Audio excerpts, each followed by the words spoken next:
новый вектор развития налогового регулирования соблюдается мира. За номер 2. Новый этап казначейской системы. Система увеличивает предложений и единого казначейского счета. За номер 3. Механизм финансирования региональной инфраструктуры относится к достижению целей устойчивого развития. Зеленые облигации, КФТ, инфраструктурные займы. За номер 4. Финансовый рынок. Сбережение людей, инвестиции для бизнеса. За номер 5. Государственные законы. Новые горизонты и виза. За номер 6. Они все включены.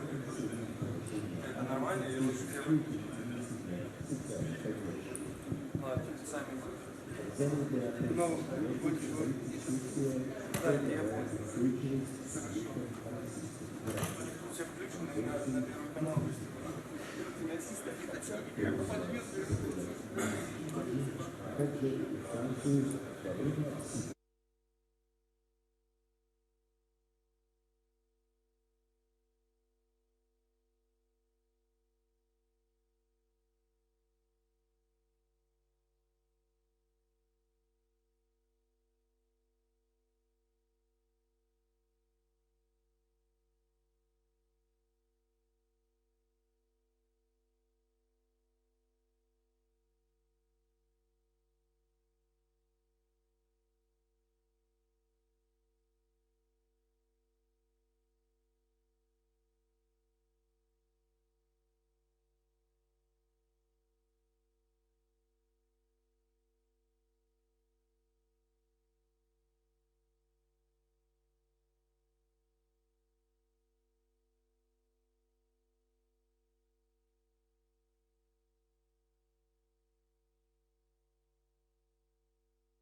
Ее же все критикуют. Часть эта оговорка налоговая, она же как раз элемент этой истории, просто в самом искусстве. Вот, да. Правильно.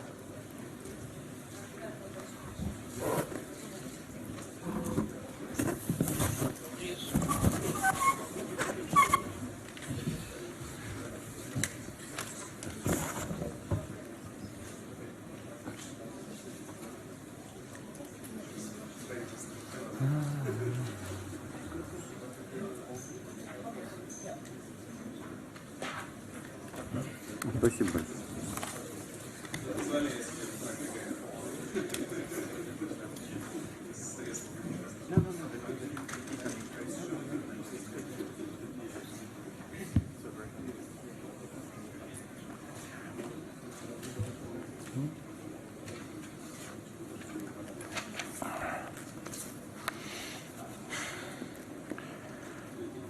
Добрый день, дамы и господа. Good morning, ladies and gentlemen.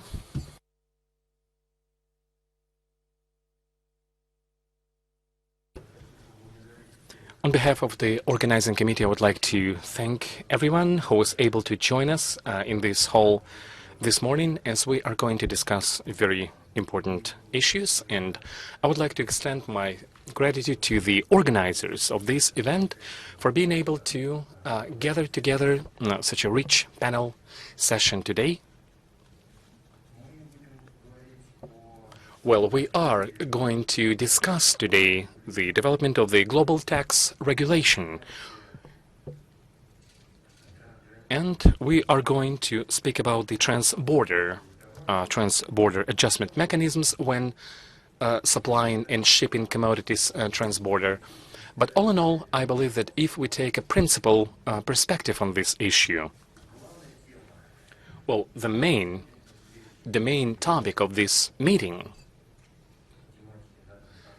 and should I say the main theme of the supranational regulation, it is the quality changes, improvement in this globalized world we have been living for quite a number of years already, as well as the understanding that international institutions, the global ones, be it global institutions or regional institutions, are playing ever more important role, and the economic actors and operators are increasingly depend on those decisions which are made by joint organizations. What we are witnessing today is the formation of new type of relations, because many events in the world today are no longer local events. This applies to different industries. Let's remember how the emergency of the container vessel in the Suez Channel impacted the global economy. Although you could think that this is just an isolated incident or some kind of isolated logistical issue which happened in just one region of the world. And today, what has happened in the Guinea, those political turmoil and the national revolution is impacting raw commodity markets.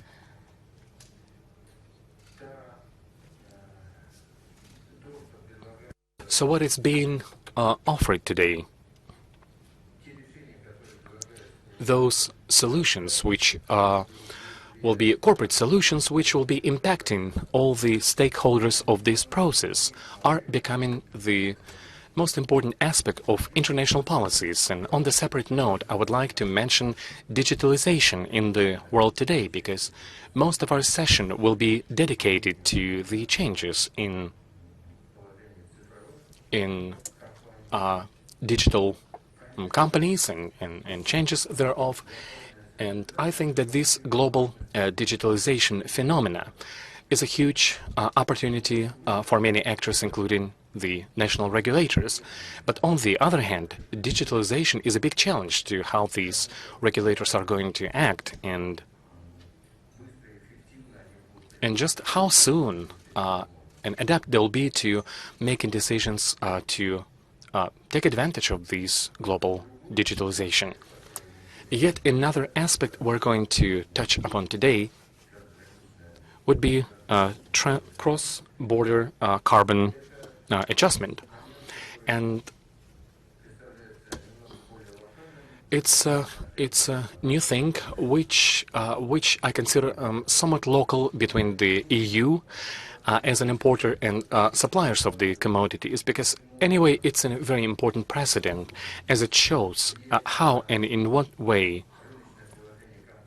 the possible impacts on the market situation of companies are connected to their competitive stance, and how it is connected to the general modeling and forecasting of economic processes in commodities markets. And due to natural reasons, these markets have a huge inertia. I mean, because you have to produce, you have to have a certain infrastructure, and some long-term solutions which may be accepted without some good elaborations will be costly in the end. And this is also a very, very challenging issue today. I would like to begin our session today by providing the floor to Pascal Sennemann, the director of the Center of the Tax Policies and Administration of the OECD. Pascal, the floor is yours. Siva, good morning to you all. Sorry, I will speak English, so if you need to put the headphones. I'm extremely happy to be here, so I would like to thank Alexei Sazonov for the invitation. And very happy to be in Moscow, meeting a number of friends. Russia is a member of the tax work at the OECD.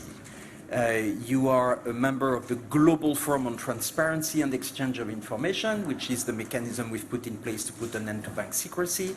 Russia is a very active member of the Forum on Tax Administration. Daniel Yegorov is very active in the forum, and Russia is an active member of the Inclusive Framework for BEPS implementation. All that to say that you are fully participating on an equal footing, like a full member of the tax work at the OECD. So what's going on? I think I have just a few minutes to give you a sketch of the current debate on the change of international tax rules. And this current debate is pretty high profile. There will be, at the end of the month, literally the 8th of October, a meeting of the Inclusive Framework. There are 140 members of the Inclusive Framework to agree a new set of rules. They already did so on the 1st of July, and that's a historic agreement that the G20 finance ministers welcomed in Venice. But this agreement will be finalized on the 8th of October to be presented to the G20 finance ministers the following week and to the G20 leaders at the end of October, on the 31st of October at the G20 summit. I'm saying that because this is not technical tax stuff for tax nerds. This is highly political agenda to change international tax rules. So why so, and what are we doing, and what are the next steps? International tax rules are very much limited to tax treaties which aim to eliminate double taxation. Russia has a significant treaty network.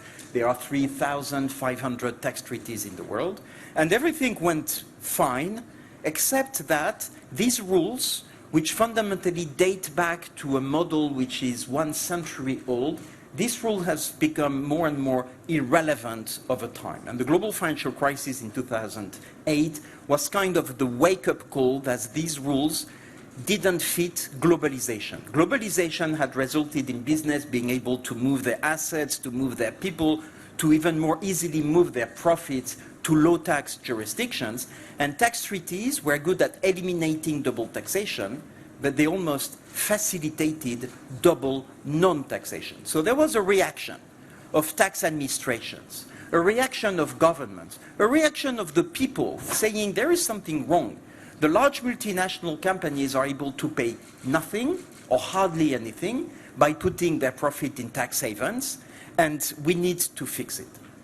At the OECD, working with the G20, and I do remember the G20 presidency in Russia in 2013, with President Putin saying, what's happening in tax, it's history, and is a fundamental change. And that's where, in Moscow and in St. Petersburg in 2013, we launched a big project, which we called BEPS, for base erosion and profit shifting. The idea was to say these tax treaties were good for bilateral relationship, but the world now is really global. The economy is global.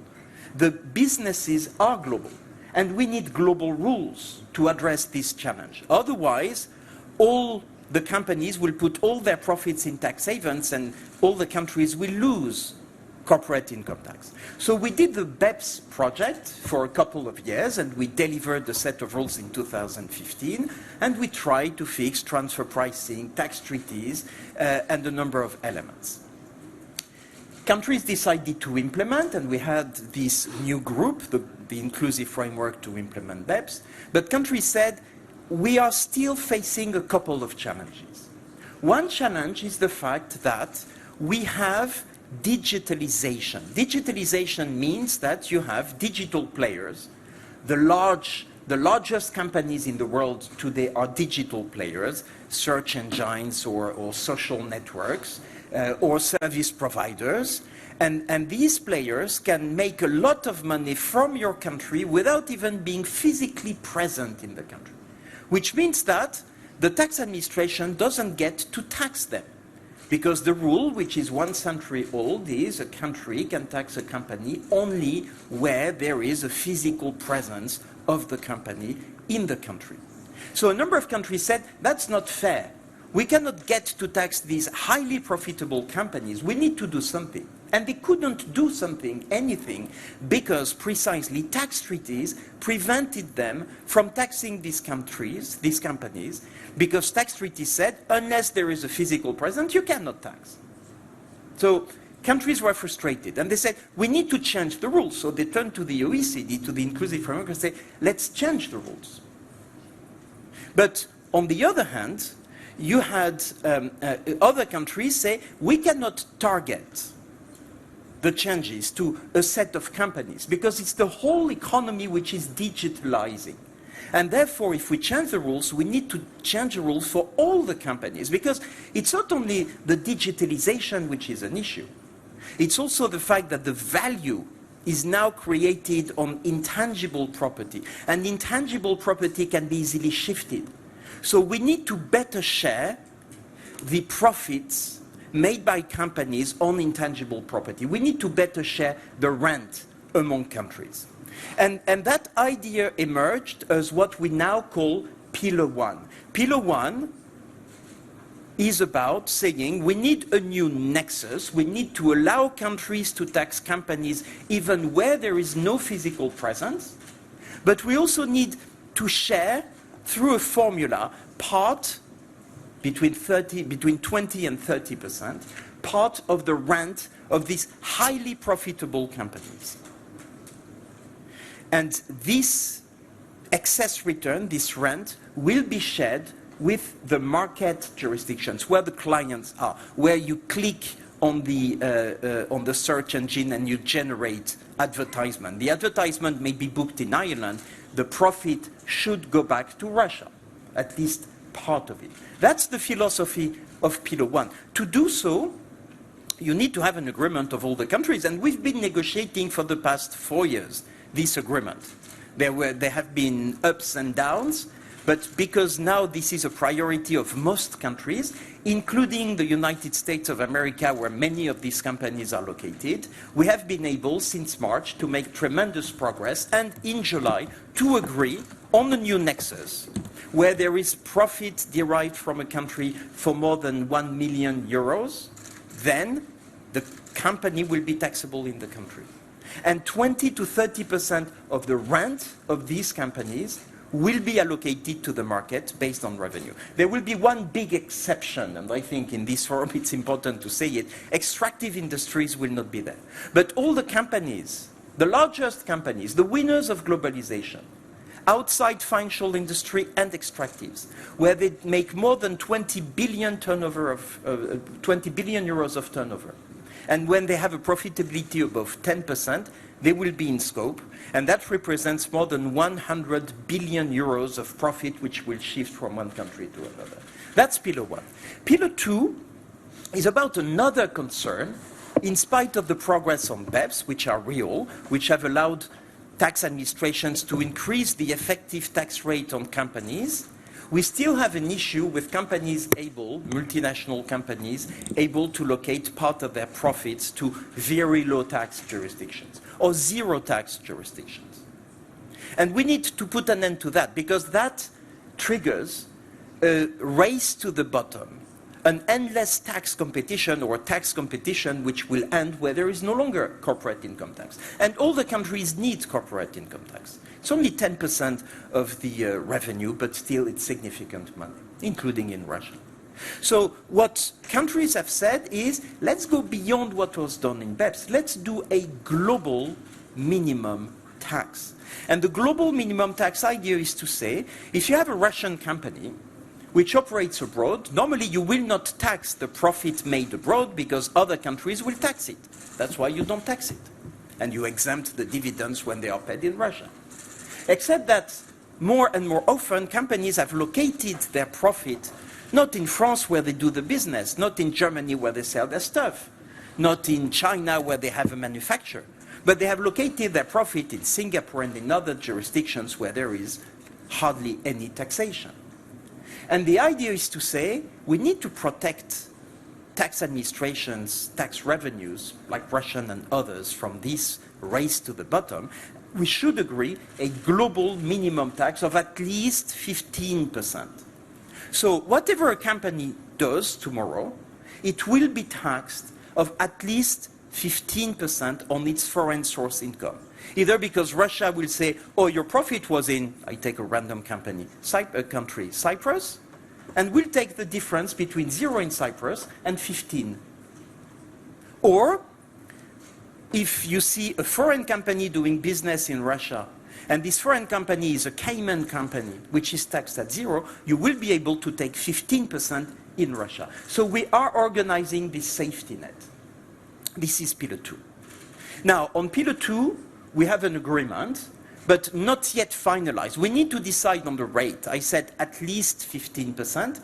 We'll see what the agreement is at the end of the month. We tend to think that it will be 15%, which is significant. It's better than 0 or 5 or 6, which is the current rate.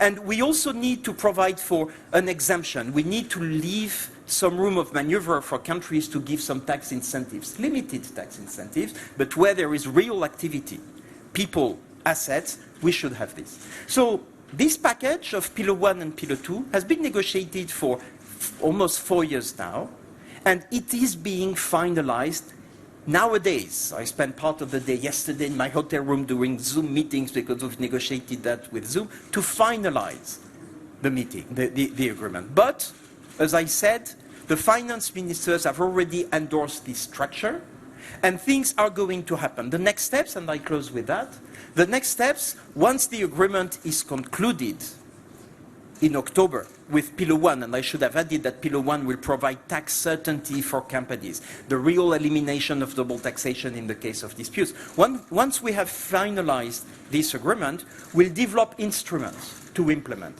A multilateral convention that the whole 140 countries will have to ratify, and we're extremely ambitious.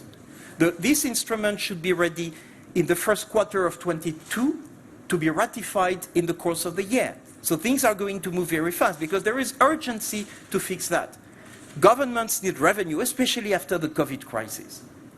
And we'll develop domestic legislation models for the implementation of Pillar 2, and they will be ready by the end of November. So something which is extremely fast, so that in 23 we can have an implementation of what is a completely new international framework. It adds to the existing one, but it will change the dynamic, and it should put an end to the use of tax havens in the world. It should increase tax cooperation. Tax corporations will play a key role in exchanging information, in making sure that all that goes smoothly, and we are confident that this will happen, and we're very happy that this will happen with the support of Russia. Спасибо. Thank you. Thank you, Pascal. Could I ask you one question, please? Given your, as far as I know, you have a vast experience of government service, so it looks like you're very well organized in developing and implementation these sort of regulations. But from the business point of view, how comfortable business is with, especially with Pillar 2, given that Pillar 1 means reallocation of taxes and Pillar 2 means taking the extra tax. So have you asked them, and what is their point? I mean, the biggest taxpayers. So that's a good question. I mean, if you ask a taxpayer, would you like to pay more taxes? I guess the poll will probably give 99.99% of no, right? But if, because you have one not listening, so he doesn't respond. Now, if you ask strategic people in business, not only the tax people who do their job, which is to minimize the tax bill, but if you say, what do we want? Do we want a stable system where you know how much tax you will pay, you know the rules, and you have tax certainty? Or we don't fix the system is broken, doesn't work. And governments are tired of that. And you have a global financial crisis. You mentioned geopolitical tensions in your introduction. So it's the time where governments want to show that they are sovereign, that they can do what they want. Oh, you foreign companies, you are located in low tax jurisdictions, we're going to take withholding taxes. We're going to invent new taxes. You're an American digital company, you will suffer a digital service tax. They don't like it. They'd rather have a globally agreed solution. If you are too aggressive in the tax planning using low tax jurisdictions, you can do it, but at some point countries will enact pretty harsh CFC legislation. These are the anti-abuse legislation to make sure that you will pay taxes. They can be extremely hard, and if they are not well combined, if you don't have one model rule, if you don't have tax administrations talking to each other, which is what we are going to organize with Pillar 2, you have double taxation. So the choice is not between the current situation, which is kind of a golden age. Tax administrations do what they can, but what you do is legal, so they cannot really challenge it because the rules are broken. So golden age, you do what you want, you reduce the tax burden, nobody bothers you. But there is no status quo. This situation, this time is over. The new time is either an international agreement with a multilateral implementation, which will be resulting in a higher level of tax, but more tax certainty, more tax cooperation. Only one country-by-country reporting, filing, and not 140 different filings. So lesser compliance cost and tax certainty, that's one option. The other option is chaos. Welcome to chaos if you don't want a global solution. You will face still a good offer from tax havens, but the countries which tax will just be extremely harsh on everybody, not coordinated, and I think it really looks bad for investment. So I think business has to think this. Now, in the implementation, the design of the rule, we have for the past 4 years massively consulted, and I must say that a large number of businesses have been very constructive in the comments. They are nervous, they find problems. I love finding solutions. And tax lawyers very often love finding problems, but that's life, right? And it's good to find the problems before they occur.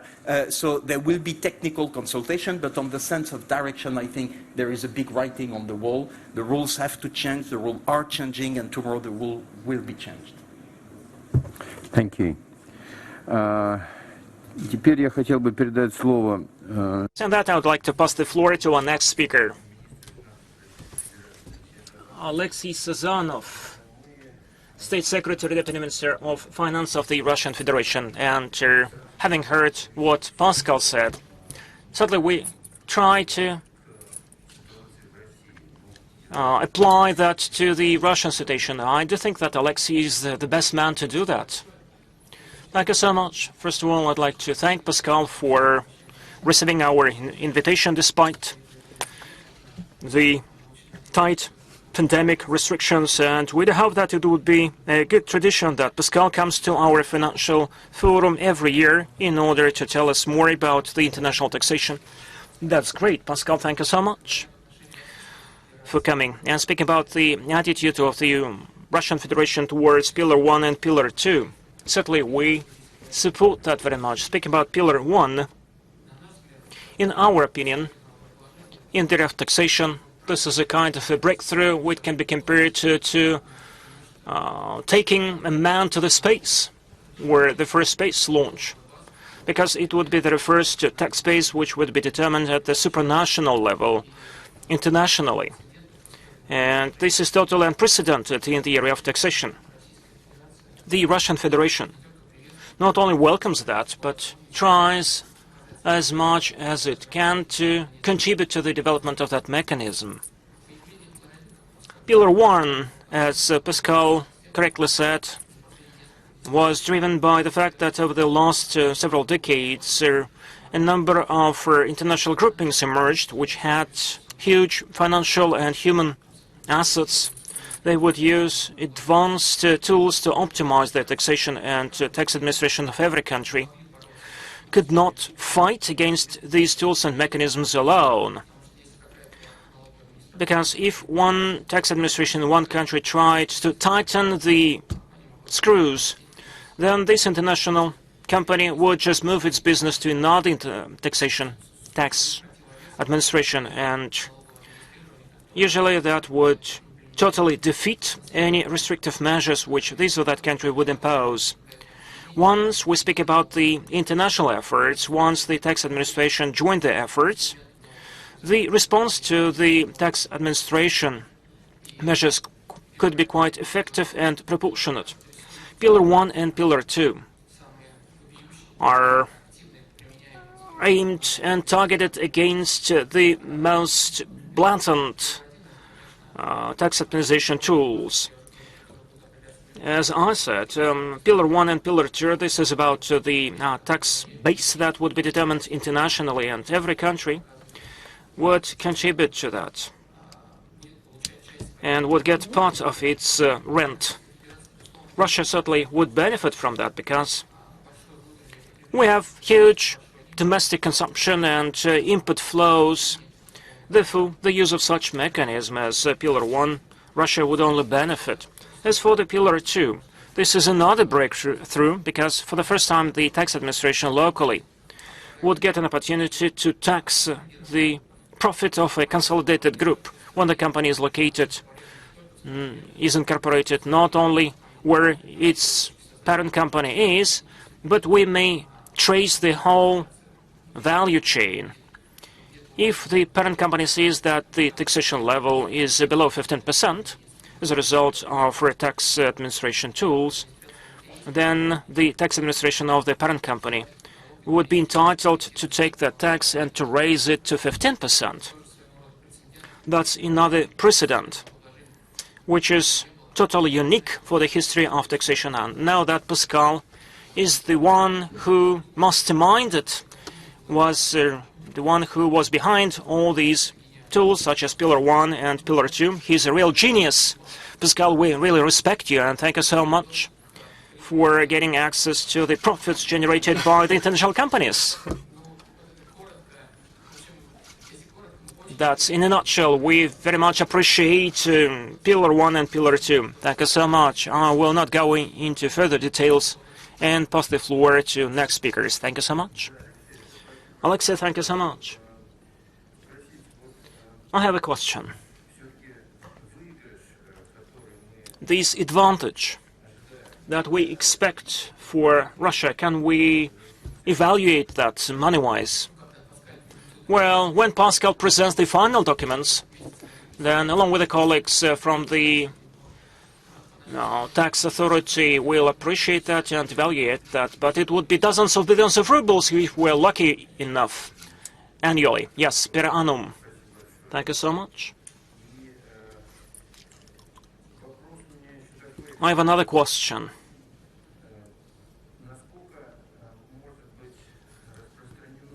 To what extent this practice can be extrapolated or rolled out to cover other industries? For instance, we have a lot of other taxpayers, big taxpayers. The companies which are headquartered in Russia but work international, probably they also will have to pay more taxes in other countries. What do you think? By the way, I think that probably Pascal will add something to that. Well, Pascal in his presentation said that Pillar 1, just like Pillar 2, is not just about digital companies. The scope of its application has already been expanded to all the companies with a turnover of more than 20 billion. And in essence, we welcome equality in taxation. If Russia eventually has a company with a turnover of more than 20 billion euro per annum, and if it doesn't work in the extraction industry or digital, it would be quite fair if it has to pay the same tax internationally as other international stakeholders. So we stand up for the equality in taxation. We do believe that this is quite fair. Thank you so much. Pascal? Please, go ahead. Thank you. Yes, I mentioned during my presentation that extractive is out. And extractive will be out because the logic of sharing part of the rent doesn't fit extractive. The rent of extractive, there is a consensus among economists, belongs to the place where it's extracted. So there is no risk there. Our understanding, to echo what Alexei has said, is that Russia will actually benefit from Pillar 1, and there is no Russian company to be in scope of Pillar 1. Pillar 2 is slightly different, because on Pillar 2, the threshold is not 20 billion euros of turnover, but 750 million of turnover. So there are definitely Russian companies in the scope of Pillar 2, but all the companies in the world will face the same level of taxation. There is no carve-out for Pillar 2, and except one carve-out which is pure shipping. But all the rest will be in the scope, which also levels the playing field. And I very much appreciate what Alexei has said about fairness, about the fact that if a company is in scope, so be it. What we need is a level playing field, that all countries play by the rules. Pillar 1 is about reallocating 100 billion euros. There will be no additional tax of Pillar 1. It's just a different way of sharing the tax. And Pillar 2, indeed, increase the tax base and the tax revenue worldwide. Our estimate is that it will be above 100 billion euros of additional revenue annually, globally. Thank you. Я думаю, что...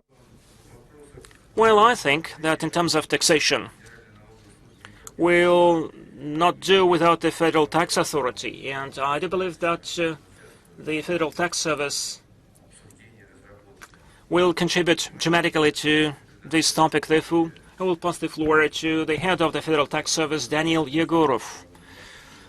Tell us, please, about your vision. Probably it is different from what's been said. Well, thank you so much.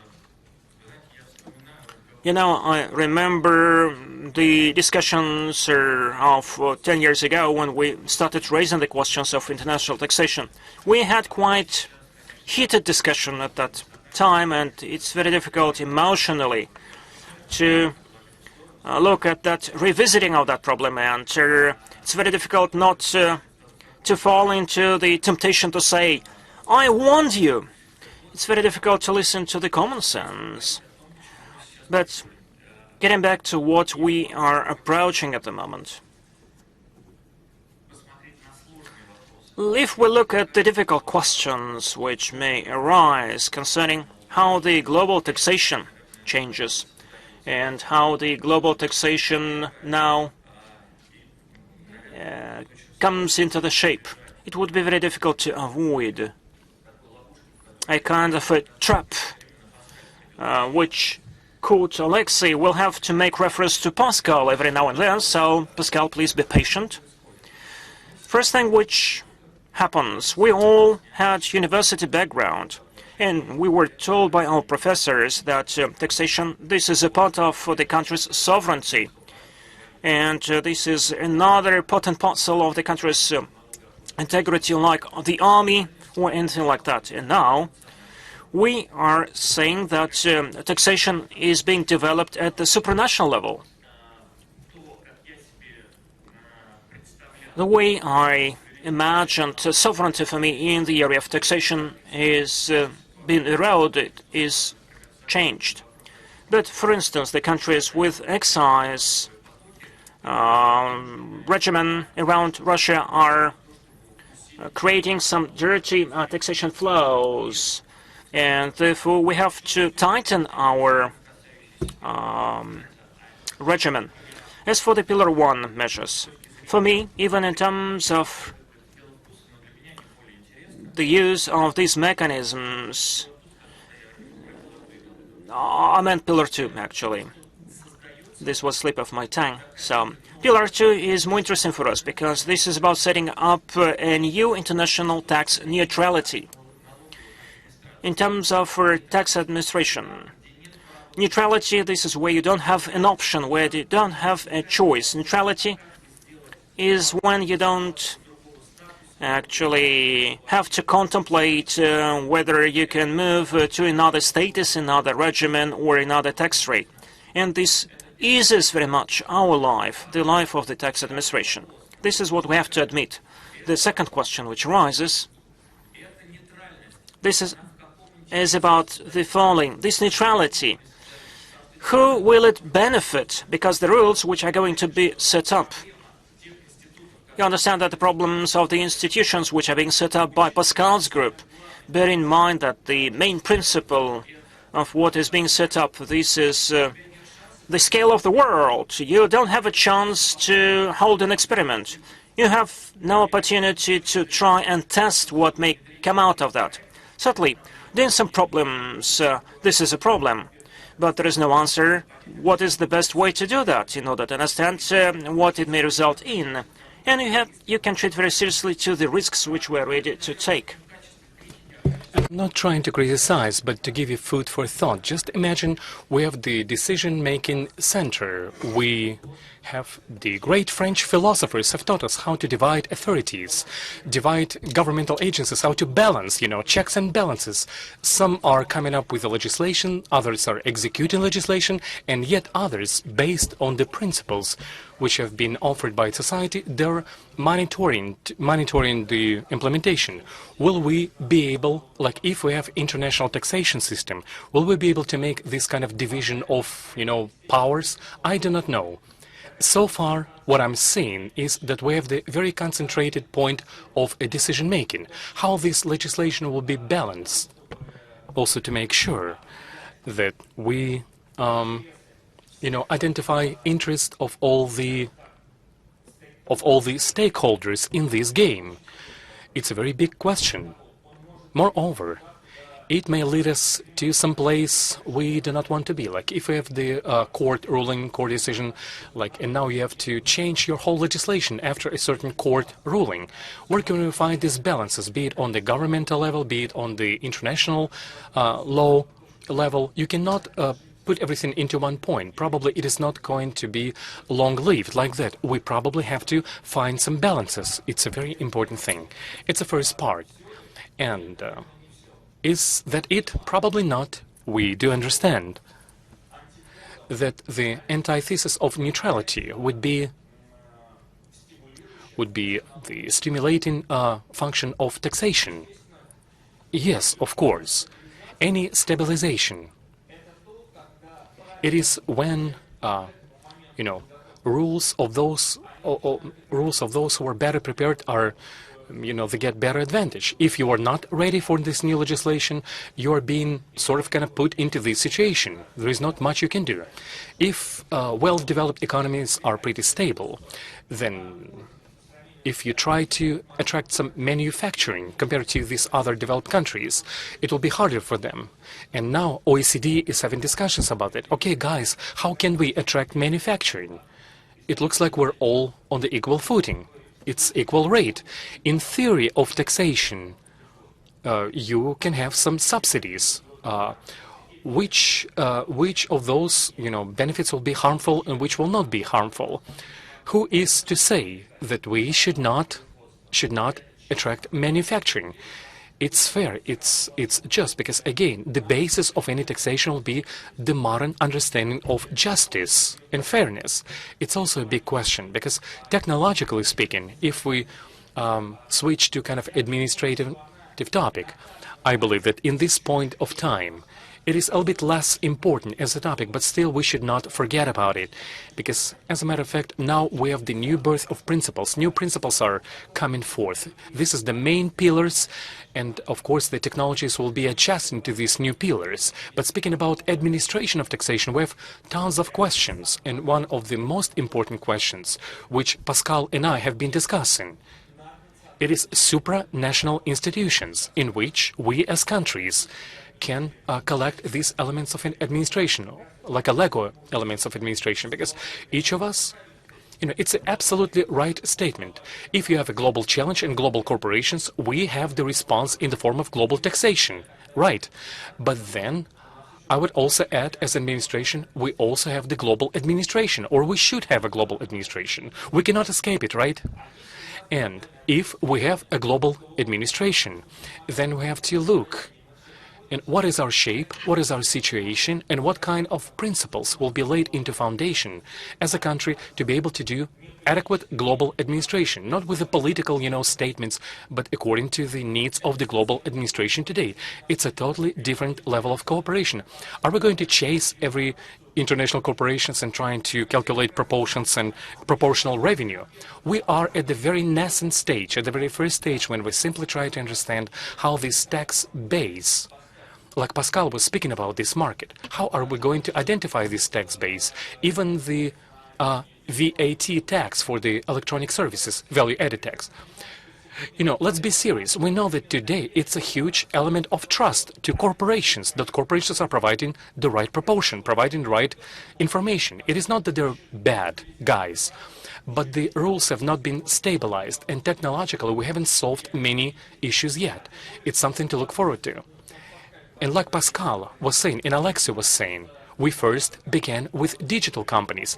And when we understood, how do you make this border between digital and non-digital? Any oil company is now a pretty digital company or digitalizing company. And the next question is, how can we create proportions not in the B2C segment where we have a lot of problems, but how do we make proportions when we allocate a certain, country in the B2B segment? It's much more complex, much more complicated process. And so, as soon as we will make up our mind, we will identify what will be the foundational principles. It's a very difficult work. It's a very complex work for the future. And I believe it's quite normal if we understand that if things are moving back and forth between jurisdictions, maybe I'll be cynical in my statement.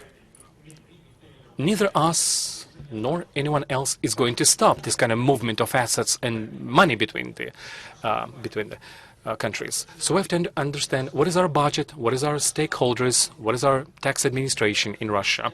We have to gather together and to understand who is going to lose, who is going to win, so that we have our position. Like, yes, we'll be listened to, we will be helped, so that together we give birth to this kind of international taxation. Thank you. Daniel, thank you. And I'm a dilettante, I'm not a professional, but what you're saying, administration, I guess this kind of some kind of basically forcing mechanisms and kind of provision. And I guess the member countries will have to coordinate their actions to make sure that all of them work based on some unified principles. So I would like to ask this question to you. You have been saying that we will be heard and we will be helped. How it is organized at the moment? I mean, the cooperation as a certain platform, as a certain instrument. Are you guys communicating in ongoing mode, or are you just responding to some inquiries? Are you being proactive, reactive, and how it is working? Well, I have to say that we have the representatives of the Russian Ministry of Finance and us, Russian Tax Service. Yes, we need coordination. We have the task forces where we also work, and Pascal is also with us today, and he is basically managing this whole process in terms of organizing it. Yes, we have basically weekly communication between the Pascal's organization and ours. And in terms of openness and transparency, our colleagues have provided the maximum capabilities and opportunities. Are you taking this not just from Russia, but if you are the think tank, like Decision Maker Center, how you cope with this whole work stream coming from the countries involved in this process, how you implement if there is any conflict of interest, so how that works? Can you give us some details? I mean, more than a think tank, we are a do tank, so we do stuff, right? More than thinking it through. So what we do, and Daniel has expressed it, is that we do organize the flows of information. And that's fascinating. Daniel started with the concept of sovereignty. It is true that what we're doing is supranational, but it is to strengthen national sovereignties. So we're not trying to put in place a global federal tax. We are just trying to enable tax administrations to do their job, which is to collect the taxes voted by the national parliament. So it's something which is an international move to support national taxation. I think it's very important. So you don't have something like a global harmonization. And we do organize the flows of information. That is the case for the end of bank secrecy. There are almost 100 million bank accounts which are now exchanged from Swiss banks and other countries, right, all over the world.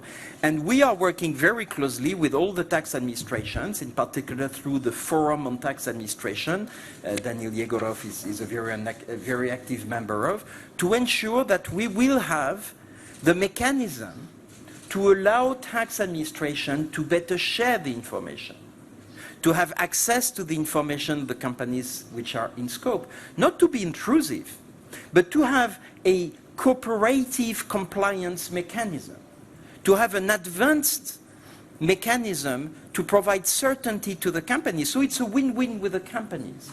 And I don't see conflicts of interest here also. I'd rather see a mechanism where we have a better flow of information. I mean, our society is based on information and based on data. I can see, I mean, fantastic changes in the Russian tax administration and beyond. I think your Prime Minister is extremely active in making sure that there is a proper use of data. So this data is key and is a common value between companies and tax administration to provide certainty and to provide a better administration. So I think it has to be win-win. I understand there can be some reluctance from taxpayers or questions, but at the end of the day, it has to be a win-win. Thank you. In one of your interviews, you mentioned India like one of the countries who are going to benefit from the Pillar 1. And who are the other ones? I mean, is Russia among the main beneficiaries? On Pillar 1, if you're a market economy, and if you import digital services but other services, and if you don't have companies in scope, yes, you're a winner. Now, you will be a winner to the extent of the size of your economy, and Russia is a significant economy. So the win is not small. If you're a very small developing country, the percentage of the share you will get is small. But compared to your own economy, that's something which is still significant. So yes, I think I can say without any doubt that Russia will benefit from Pillar 1 in terms of revenue. Thank you. Alexei, может быть, вы что-то... Alexei, do you mind to add something about the mechanisms of cooperation or those proposals which may be forwarded to this kind of platform? Yes, we have been the part of the 3 task forces along with the Russian tax authority. We work under the OECD organization, and I guess the best and brightest minds have been working in these task forces. We have very fruitful cooperation between them. We have been heard, we come up with different proposals, and we are going to continue to do this and going to deepen and widen this cooperation. And many issues have been resolved in the last several days, and we have much better understanding of how the Pillar 1 and Pillar 2 relate to one another. And so the process is ongoing. We are moving forward, and we have been very proactive players. As for Russia internal affairs due to this process, what will have to be changed possibly in the Russian legislation? Maybe some rules of the game which have to be adapted from the Russian side. It's a question for you and for Daniel. Speaking about Pillar 1, it's going to be supranational international legislation developed on the OECD platform. In those countries which will be the members to it, having joined it, they will form international convention. As for the Pillar 2, a model for changes of the taxation administration will be developed for those countries which will want to implement it into the national legislation. Based on these model changes, each country will take certain liabilities, speaking about a minimum tax rate, to make it a part of legislation in certain time periods, and this kind of model rules which will be developed on the OECD, I mean. And the second part of the Pillar 2, about the minimum tax rate of the tax source. There'll be a model changes which will be made made into the standards of the double tax treaties. And based on this standard, which assumes the minimal level of the tax source for the passive incomes, each country within the bilateral agreements will be introducing changes to its double tax treaties. So we're hoping that our colleagues from the OECD will help us to implement in their double tax treaties. So if there'll be a certain blacklist of the non-working jurisdictions which will not be a part of it, because without a certain, stick and carrot, you have to have a stick, right, by international community, because those low tax jurisdictions, they also have to be made to make changes about the double tax treaties. Without some enforcement mechanism, they will not be happy to change their national legislation. So we're looking forward to our colleagues from the OECD. Daniil, are you going to add anything to that? Well, as for introducing the legislation, probably not. Pillar 1, I would like to make a remark whether Russia will win or not win. As it was mentioned, again, it's a market, right? If we are going to develop, those countries will be the winners, those who have the biggest consumption market. Okay, let's talk openly about it, right? If a state, if a country has a desire and capabilities to develop their consumption market, due to that, they're going to get more revenues, right? If you have less market, you have less tax revenue. It's very simple. And we've heard many viewpoints and many statements of people who are responsible for the public finances and for international finances. But how about the business community? It looks like we have made decisions for the business community without involving the business community. Alexander Yershov, Editor-in-Chief, Commonly Markets, Thomson Reuters. What is your perspective? We've been speaking about some constructive relation. Well, Alexander Shokhin is speaking. We've been discussing these issues, but the business community is listening to us, and the Russian government as well does. But what we care about is not only to carry across our ideas, but also to achieve some balance of interests. Pascal has mentioned that 99 entrepreneurs would be against hiking taxes. Usually this argument is used not to discuss different tax changes with the business community. When in October of the last year, at our rally of our chamber, we've complained to the Russian president that this initiative of the additional rent factor for the mineral extract taxes would be adopted without public discussion. Basically, we were looking at the draft bill. You know, and somebody told me, what's the point of discussing it with you if you'll be against? We know that you will be against. Sometimes this logic prevails. And even speaking about this kind of rental markup factor, we were able to achieve some agreement with the Russian Ministry of Finances and the Russian government. So I hope that knowing that the business community does not want to pay more taxes, it's a given. Still, whenever we do any tax innovations, we can find some optimal solutions which will preserve the stimulating function of the taxes and also provide revenues, tax revenues for the budget. And hopefully, the main guidelines of the budgetary policy and tax policies and other documents which are being finalized right now, and very soon it will be introduced in the draft budget of the Russian Federation. Again, we have some public platforms to discuss this. And I remember that some time ago we had been discussing these documents as a public discussion, speaking about the early draft of the Russian budget. Now, unfortunately, we do not have such a capability. Well, it's just a general statement. It applies not only to the topics we have been discussing, but also about the novelties into the Russian tax legislation. As for those pillars, Pillar 1 and Pillar 2, it's obvious that these principles have been approved and agreed upon. I remember when we had other terminology, not Pillar 1, Pillar 2, but BEPS was very popular. BEPS on the level of G20. It was clear back then that we were going to arrive some rules of the game, and the fact that now what Pascal has been sharing, that what OECD is developing right now is basically implementation of those principles which had been outlined by the G20 heads of state some time ago. So now we're speaking about technology of implementation, not about the principles, but about technology of implementing those earlier principles. And as Daniil Yegorov pointed out, it's about minimizing risks which may occur. They could be technological risks, they could be risks related to our understanding of fairness and justice. And we are assuming that, without speaking about the Pillar 1, is related more to digital companies, but it also has to be related to digital tax administrations.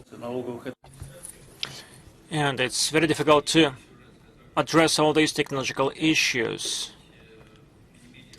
It's rather difficult to minimize the risks related to that. Our tax service is probably most digitalized in the world. The level of digitalization is above anything else than in many countries or other ministries. This is not by accident that sometimes the tax service exports its financial services to other countries. The risk actually is not minimum, but first of all, we recognize and identify these risks, and there are digital tools which may minimize these risks further. We proceed from the fact that this is totally inevitable.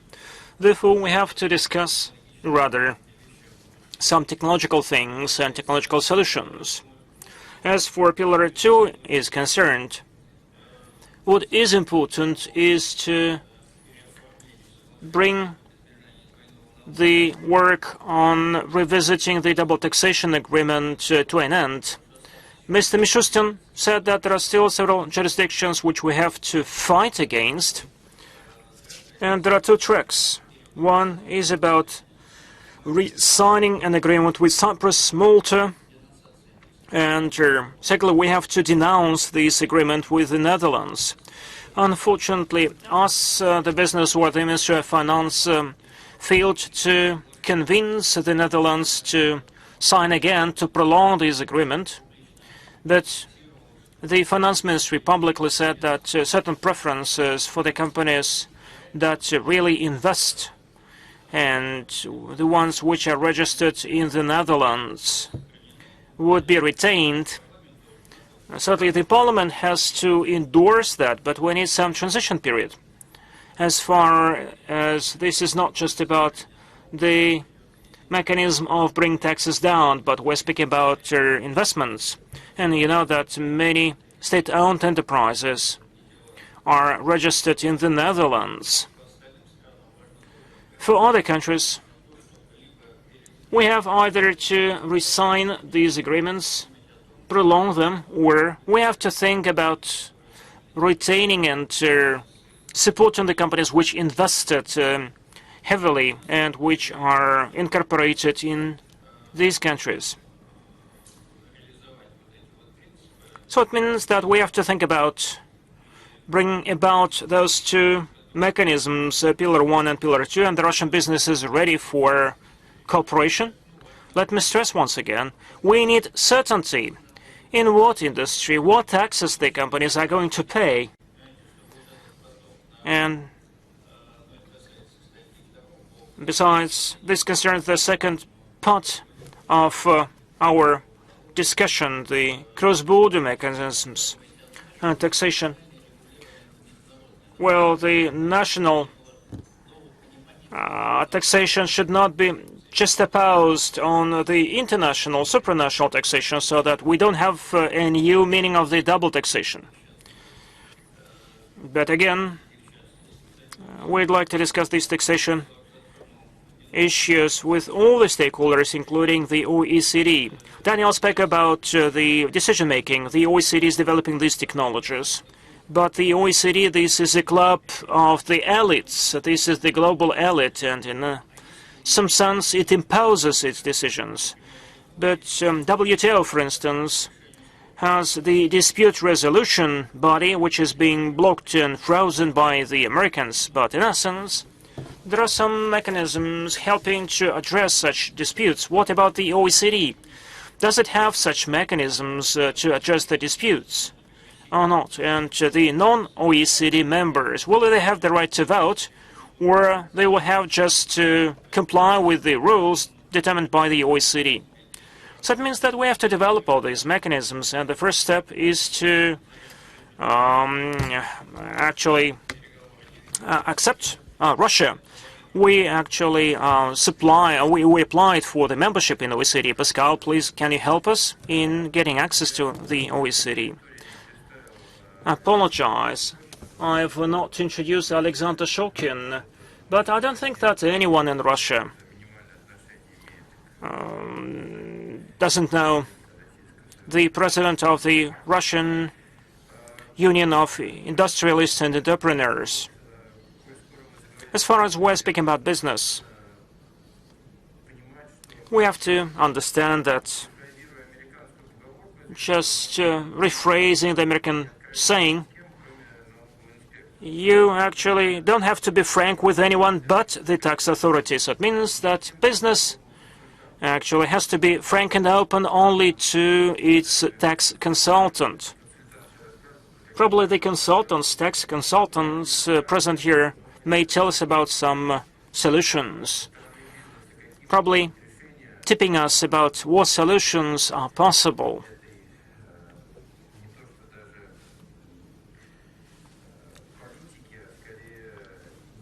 What actually we may do in this new environment in which the business has to be operational. I'm passing the floor to Michael Filin from PricewaterhouseCoopers.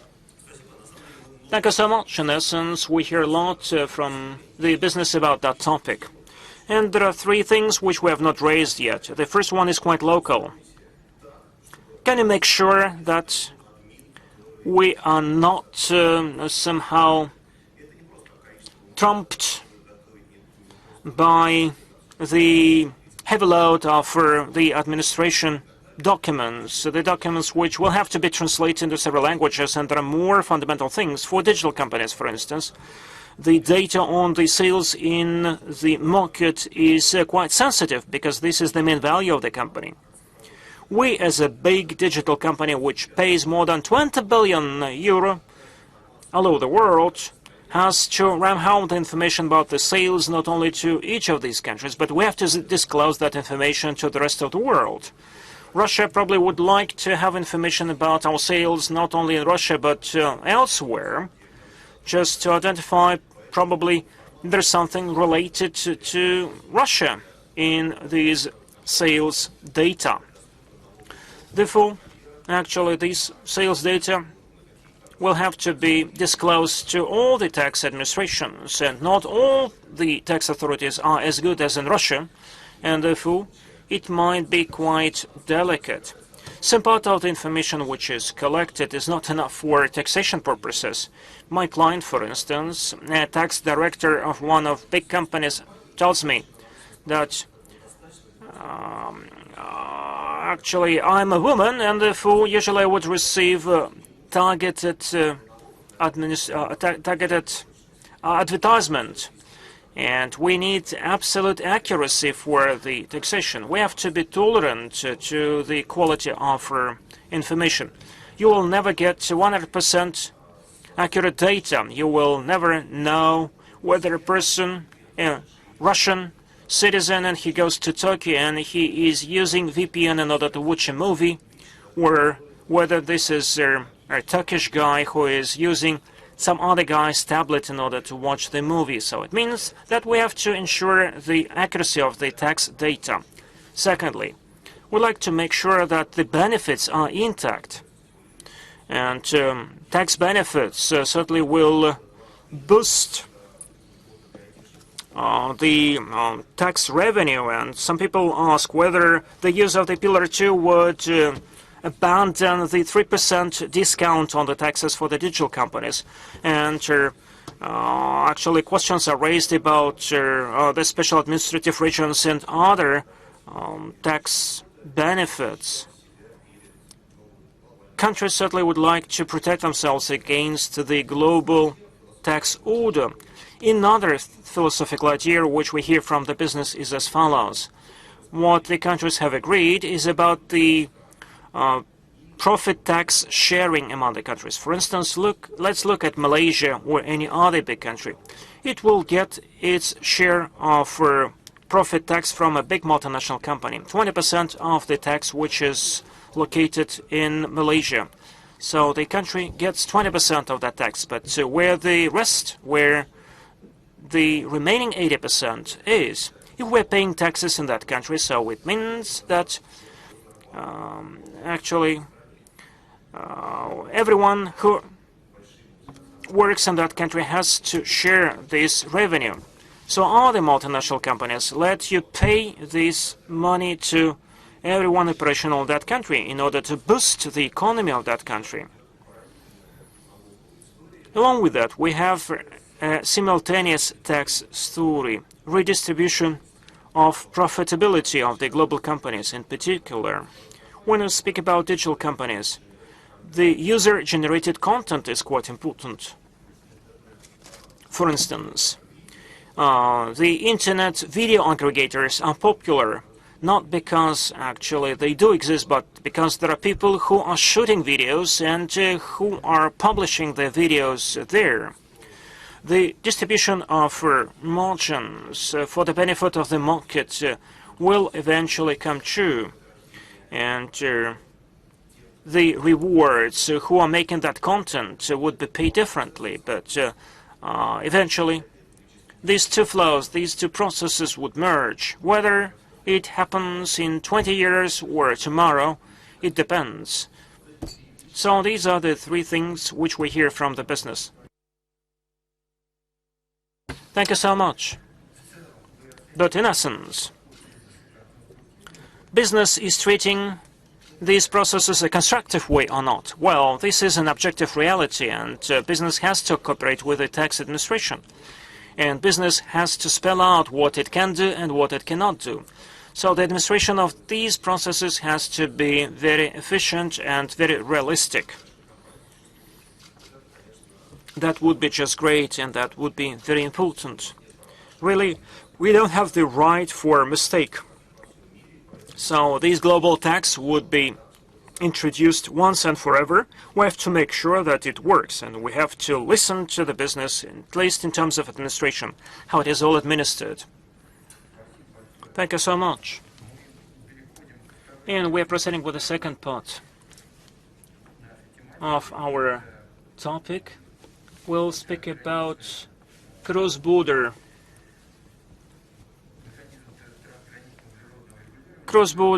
or carbon border adjustment mechanism, carbon taxes, the taxes which are to be imposed by the EU when supplying certain products across its border in order to achieve carbon neutrality eventually. For Russia, this is a very painful topic, although this tax will concern not all the commodities. I do believe that the most interesting thing is whether we can adapt for the current situation. Many companies differ in terms of how they supply their products, the commodities. Whether the EU is ready to take into consideration these features and peculiarities in the framework of this carbon border adjustment mechanism. You about this carbon adjustment mechanism, and if you can focus on some specialities which might be implemented for the countries involved in supplying the cargoes to European Union, please. Thank you. Very quickly, that's an extremely important topic. I think the next 10 years will be about carbon pricing. The past 10 years were about corporate income tax. The next 10 years will be about carbon pricing. Just 2 or 3 considerations. Today, 2/3 of carbon emissions are not priced, 0. We have objectives to have carbon neutrality, I think all the countries, by mid-century. And this will have to go through some form of carbon pricing, 1. 2, a number of countries are moving towards carbon pricing, or have already moved, and the European Union as a bloc is moving. And if you tax carbon, you need to, that's quite logical, you need to protect yourself from what we call carbon leakage. The fact that if you tax your steel industry, you don't want it to move to India and then import the steel. So you need to have a mechanism to protect you. These are the carbon border adjustment mechanism. The third element to consider is that carbon border adjustment raises serious difficulties from a trade perspective, because there can be some form of green protectionism. So there is a legitimacy and there is a risk. The fourth consideration is that not all countries yet are ready to move to explicit carbon pricing. So you have a difficulty.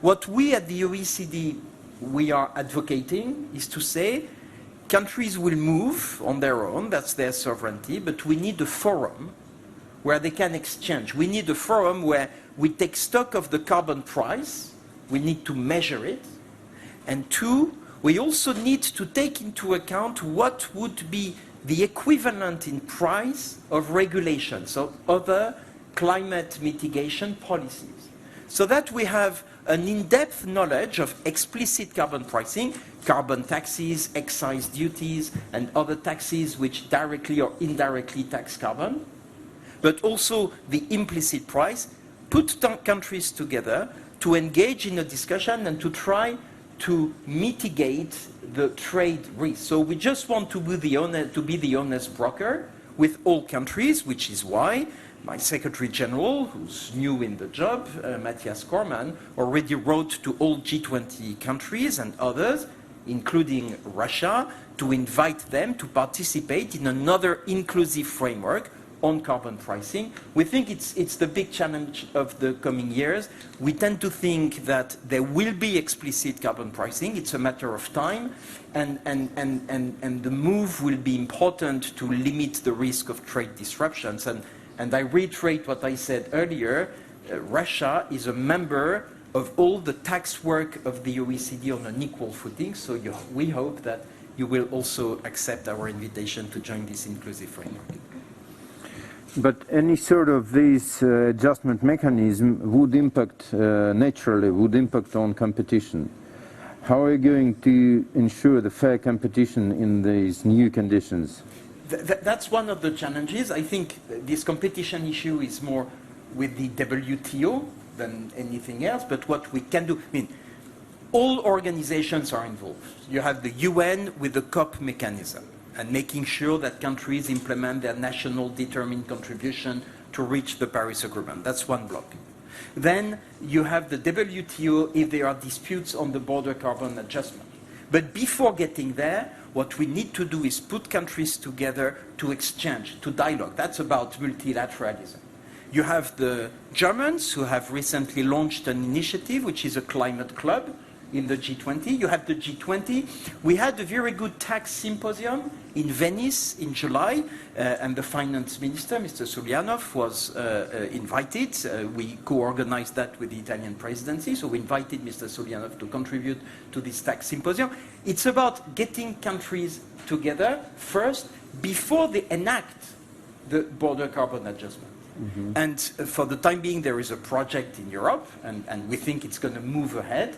But we need, through the dialogue, through the measurement of implicit and explicit carbon pricing, to see how we can limit the competition risk and the trade disruption.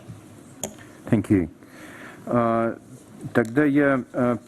Then I would redirect that question as far as we're speaking about the competition and the opportunities for the companies in that area. I will redirect that question to Mr. Sazonov.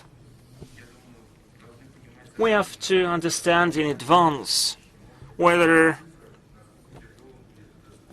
this carbon tax may be painful for the Russian companies. Thank you so much. It's too premature to speak about that money-wise. First of all, we have to get some analytical data to understand the carbon footprint of the Russian exporters and actually how big it would be by 2026. It's too premature to make these estimates. We have to understand the demand elasticity on the products which are being supplied to Europe, because the carbon tax which is going to be imposed will be paid not only by the Russian exporters, but at least part of that would be paid by the European consumers. We have to proceed from the elasticity of the demand as how this tax would be shared. It's too premature to make any conclusions, to jump at the conclusions. But in essence, when speaking about the CBAM or quota trading, we have to understand that every country has its own competitive edge. And all those who have joined the Paris Agreement, they can choose their own path of how to achieve those goals, which are the part of the Paris Agreement. The one common goal is to decrease of emissions, not to let the temperature rise more than 2 degrees Celsius. In ideal, 1.5 degrees Celsius growth of the global temperature. So EU may have its own strategy, Russia its own strategy. And the EU strategy is more or less clear. Its competitive advantage is the very strong human resources, engineering base, and quite a big density of population. And achieving these goals will be in line with their industrial policy when EU would like to get rid of the hydrocarbons imports and to improve the economic situation. Well, the Russia has its own unique advantages which we can use to achieve the same goals, which are outlined in the Paris Agreement. Our advantage is our huge territory and a very low population density in Russia. So maybe those tools which will be applied in Europe will not be fully applicable in the Russian Federation. So maybe we should trade not the emission certificates, but the certificates for planting forests or planting algae, which will be consuming GNG. We have a huge territory, a lot of seas and oceans, and this could be our competitive edge in achieving the climate Paris Agreement. It should be based on using your own competitive advantage, not only to transplant somebody else's experience. We have to understand what is the starting point and what is our competitive advantage, and then we can understand what kind of tools could be applied in Russia. As for helping Russian exporters, exporting companies, it would be senseless if the Russian government would simply subsidize this payment which they would pay to Europe. Then the goal of decreasing GHG emissions would not be achieved, and it contradicts to the Paris Agreement goals. On the other hand, we have to help Russian business to adapt. We have different regulatory tools like budgetary tools and tax tools, which would help to implement technologies to decrease our carbon footprint. But these tools which will be used by the Russian exporters, they have to be acknowledged and adopted or adopted in Europe or in those countries where we supply the products. Russian tools may be different from the Europeans, but they should be no less effective. So our goal is, on one hand, to build domestic stimulus to decrease the footprint, and secondly, we have to keep an ongoing dialogue with the European community so that these tools which Russia will be implementing would be acknowledged by Europe, because if we achieve the decrease of the ecological footprint by different tools, if we have the end goal is achieved, that the whole global community should acknowledge these tools and these instruments. And this should be our goal, to make sure that the Russian tools will be acknowledged by the international partners. And we have to help our exporters. Thank you. You have been saying about the natural Russian competitive advantages, including the huge territory. I wanted to ask Alexander, do you think the companies, Russian companies, should adapt to this new carbon collection by changing the markets? I mean, maybe they have to change their supplies to minimize this kind of ecological revenue or ecological tax, or maybe to optimize the structure, because we still have time until 2026. Well, much of what Alexei has been saying, I could say the same, right? Because in the Paris Agreement it is written, there is a principles, the common principle, but differentiated responsibility. Each country should find its optimal trajectory based on their competitive advantage and the economy structure. It's a trajectory of achieving the goal, which is carbon neutrality. And climate has no borders. So each country by 2050, they have to reach their targets, like 1.5 degrees, by using different methods and different ideas and tasks to achieve this common goal, which is laid out by the Paris Agreement. We have yet another competitive advantage. In Russia, it's a structure of the Russian energy complex, energy industry. We do not have as many wind farms and solar farms, but we have the nuclear energy. And by the way, this is one of the factors that Russian competitive advantages have been acknowledged. That is, we have to make sure that our partners, like if we produce the hydrogen with the nuclear energy and the wind energy, it should not be attributed far away. It should be closer to the green spectrum, and should not be attributed to the orange or the red spectrum. I mean, producing hydrogen by the nuclear power stations, because in Russia could be the big exporter of hydrogen. And of course, like you said, we can change our export routes instead of Europe to the Asian Pacific region.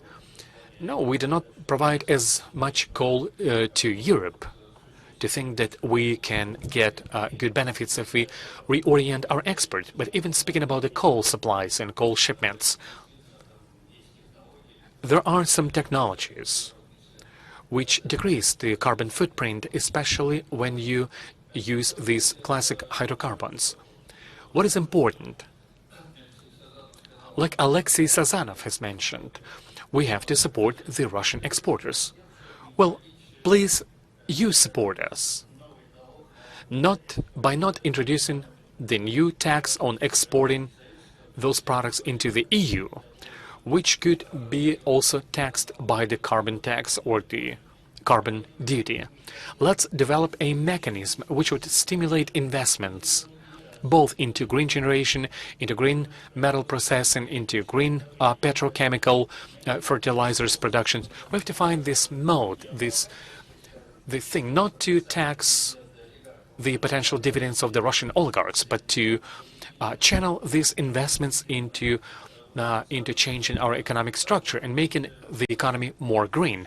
Maybe we will be more successful, because the Russian president outlined a very ambitious goal to become carbon neutral even before the EU will become carbon neutral. And let's introduce some benefits, some breaks related to the climate investments and preventing the climate change. We also have to write it down in these pillars we have been discussing today. And we have to take them into account as a certain positive factor. And by the way,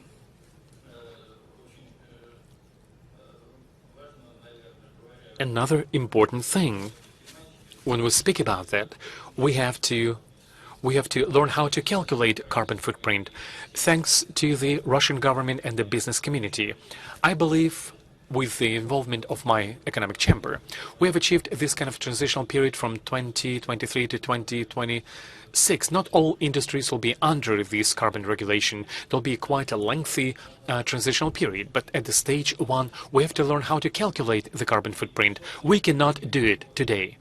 And even our European partners do not understand now how many, how do you calculate it, how many economic transitions you have to calculate. So we have to keep moving together. Pascal, let us know that this is the mechanism which should embrace all these states, all the countries.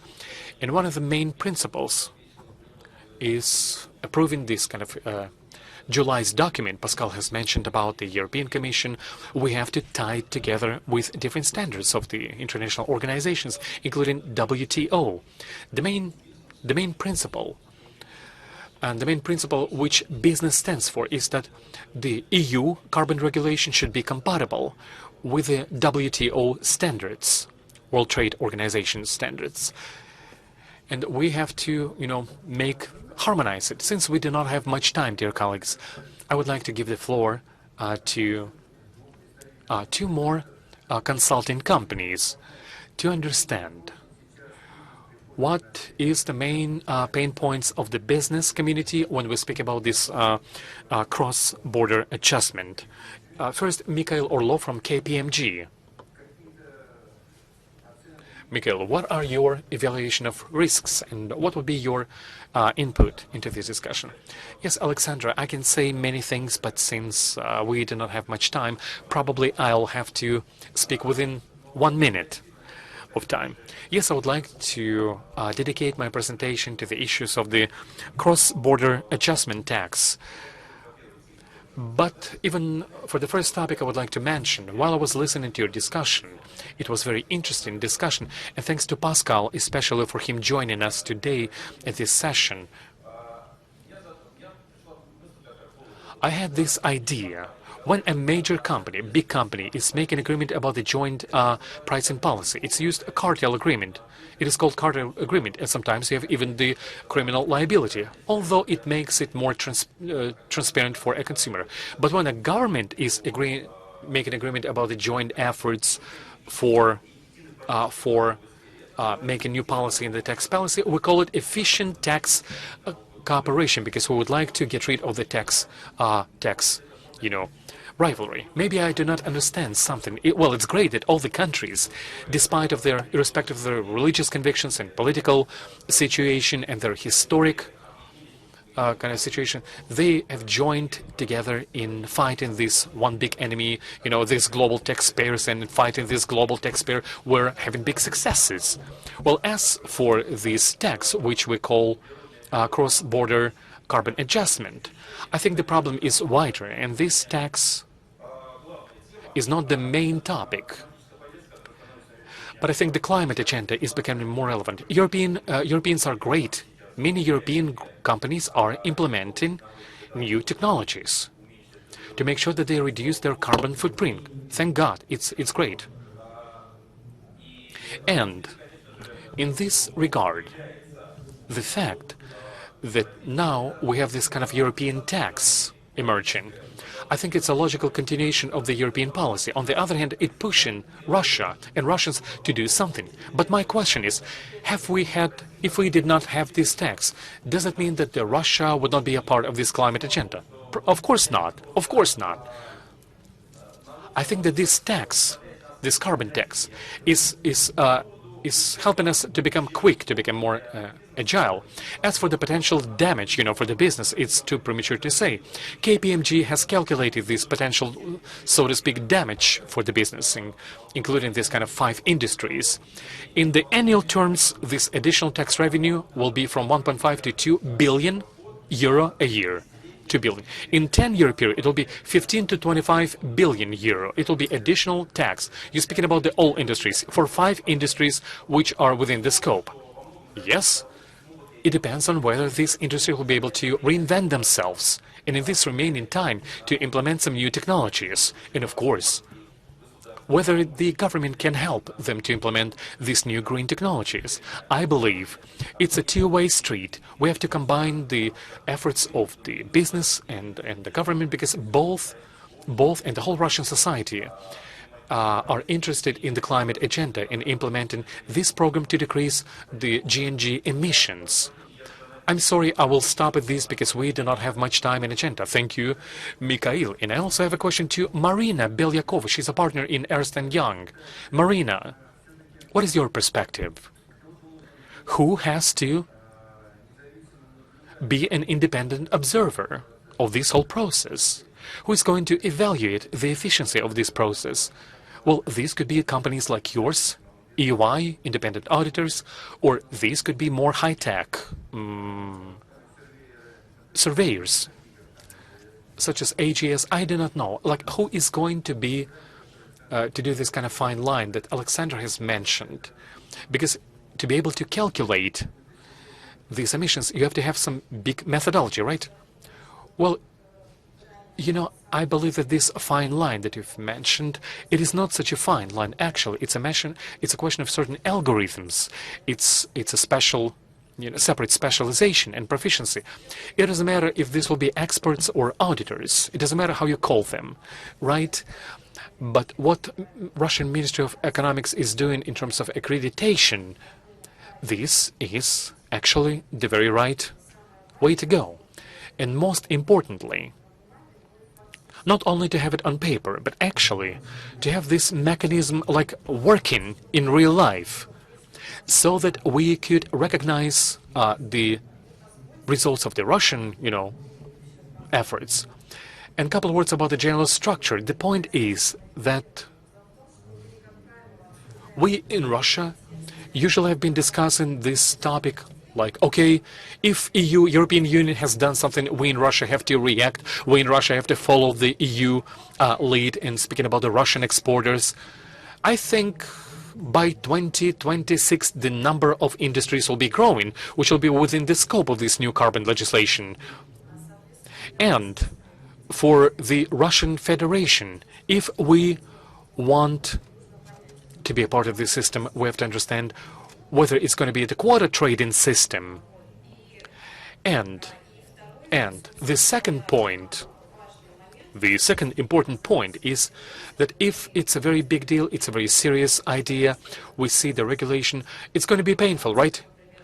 And speaking about the practice of the Republic of Kazakhstan, if you're speaking about the quota trading systems, the quotas are cheap, right?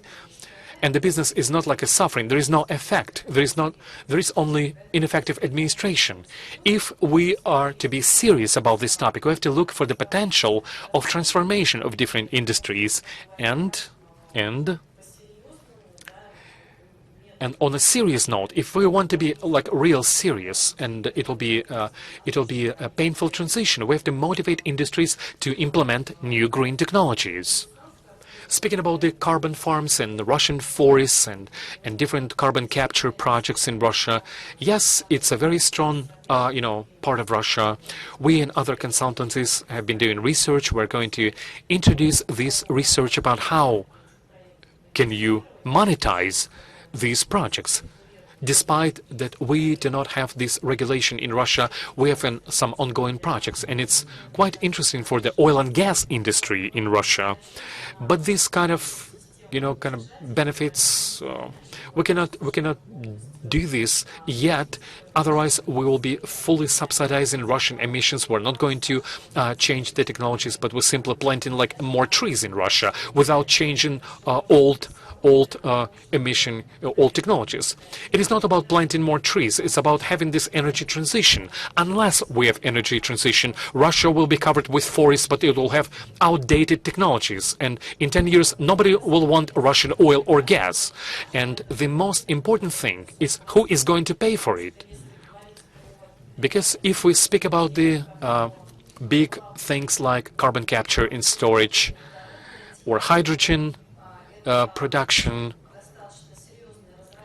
these are big developments. They're very expensive technological developments. For all these technologies to be operational, and we cannot assume that only business are going to take the burden, or maybe some of the consumers. It would be an impossible scenario. So we have to understand what would be this proportion of payments, and what should be the role and the volume of public financing for these initiatives, and where are these technologies which will help us to take this oil and gas Russian industry and change it, or become greener as Russia, greener energy in our country. These are the goals, and this is not about the reacting to the EU measures.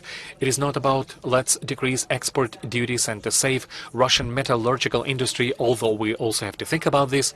This is the question. Unless we take these measures, quite probably in 15 or 20 years, Russia and its resources will lose international markets. That's it. It is not a hype, it's a reality. It's a reality. Marina, thank you very much. And at this note, I would like to finish up this session. I would like to thank the organizers. Thank you very much to our panelists for a very interesting conversation today.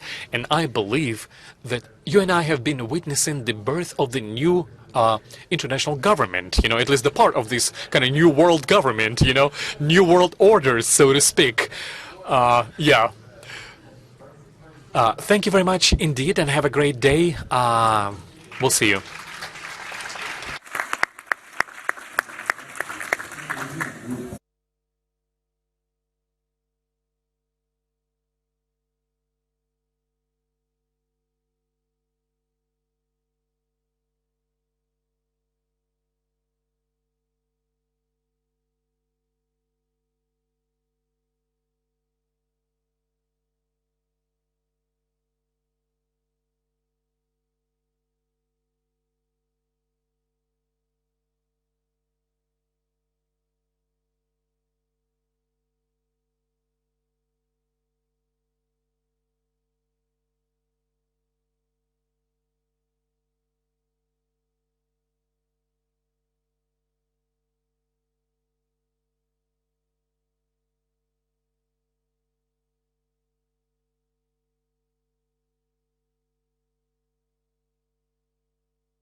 Так, микрофон работает.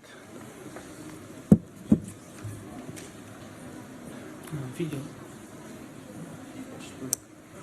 Я понял. Ну что, уважаемые коллеги, Well, dear colleagues and dear attendees of our panel session, I guess we can begin our work today. We are on time, and this is the panel session entitled Efficiency of Preferential Tax Regimes. And I believe that this is a very interesting topic per se, and I'll begin by saying I would like to introduce our panelists today. Here with us, Alexei Sazanov is a Deputy Minister, Minister of Finances, Valery Borisov, Director of the Department of Analyzing Preferential Tax Regimens from the Ministry of Finance, and Vitaly Kolesnikov, the Deputy Head of the Federal Tax Service of Russia. Sergei Galkin, Deputy Minister of Economic Development.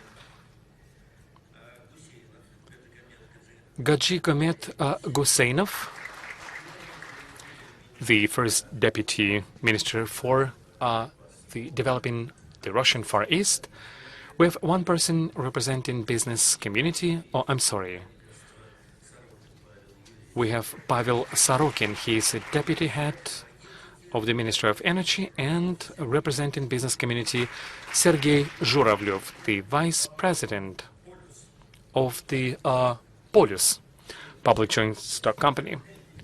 Well, now, after these brief introductions, we can begin. We have two main presentations, and we will have, I believe, a Q&A session. We'll have time for it. We can have a discussion on these problem issues. But I would like to begin with my first word of introduction. Speaking about the tax breaks and benefits, these are the tools widely used in the systems of different tax systems. We can identify the social benefits. We're not going to speak about them today. We can also discuss the tax breaks and benefits for small businesses.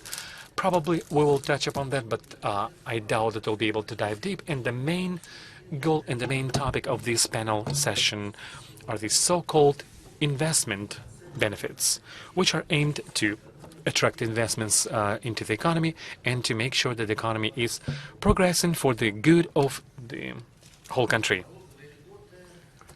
Well, tax benefits, tax breaks, it's always a subject of discussion. We have difference of opinions on this topic, and I would say that proponents of tax breaks and benefits, they are fully confident that you can solve any issues with this tool, like Baron Munchausen when he was trying to pull himself out by the bootstraps. While skeptics are saying that despite these tax breaks,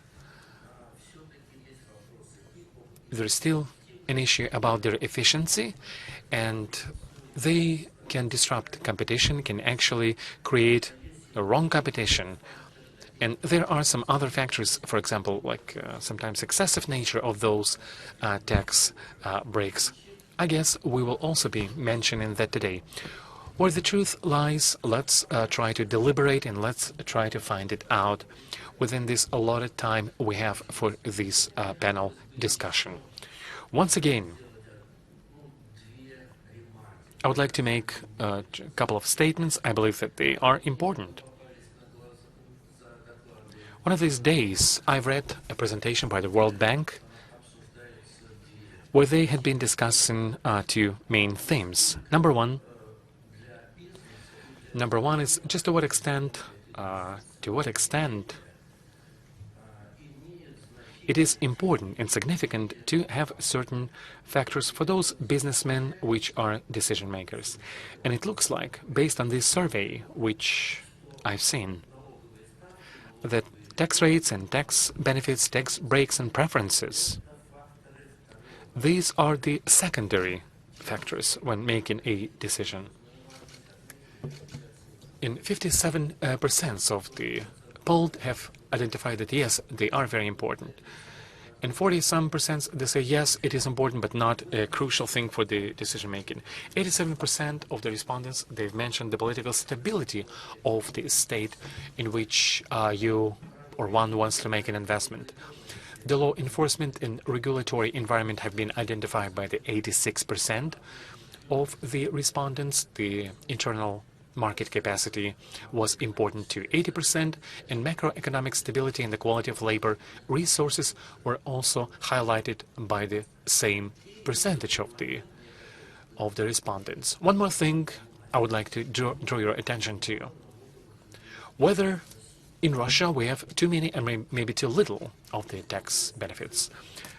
We have interesting numbers, interesting stats. It looks like Russia is among the global leaders on the issue of the volume of the tax benefits in percentages from the GDP. Italy is ahead of us, 8% of the GDP. About 5.95 of the GDP would be United Kingdom for the tax breaks, and Spain 5.1% of the GDP used as a tax relief. I've checked out the main aspects of the budgetary tax policies which are drafted for 2021. We have the tax revenues as 4.6 trillion Russian rubles, which is 5.2 national GDP. For the year of 2024, tax expenditures will be on the level of 7.4 trillion Russian rubles, which is also almost 5% of the national GDP. That is, I guess we can be proud that we have many tax reliefs and benefits we have given out to individuals and businesses. And next question is just how efficient they are. Are they targeted? Do they serve the purpose? That's still quite an interesting question. I guess I'm done with my short introduction. I only would like to say that some 10 or 15 years ago in Russia, we've had a wide movement about the tax breaks and relief. Decisions had been made on the so-called special economic zones. At first, 37 such zones had been created, and now 26 are still in the play, and 11 were not very efficient. We have some economic zones which are combined with free economic zones. We have some priority economic and social and economic development territories, and the free port Vladivostok. We have some other statuses and some kind of regional investment projects. We have the SPEAKS formations and different structure, and also we have some industrial benefits and regional benefits and many other interesting things. In the year 2020, the Chamber's Account of Russia has published a report about efficiency of tax reliefs, and I would say it was very, very reserved report. They have been saying that we do not quite understand the efficiency of these benefits. We do not control them too well, so something has to be done. This report also highlighted that for a number of special economic zones, we see some favorable economic developments, and it has the nature of natural and non-intensive growth in certain lines of businesses, and it ensures comfortable conditions of the previously established companies and enterprises.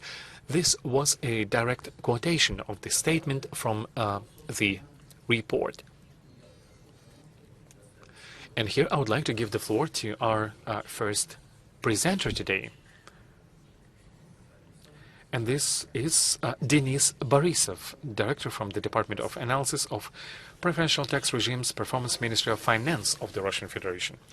Can you hear me well? Okay, great. Thank you for such a detailed word of introduction. And basically, you've sent you've given a certain vector of what I'm going to be speaking about today.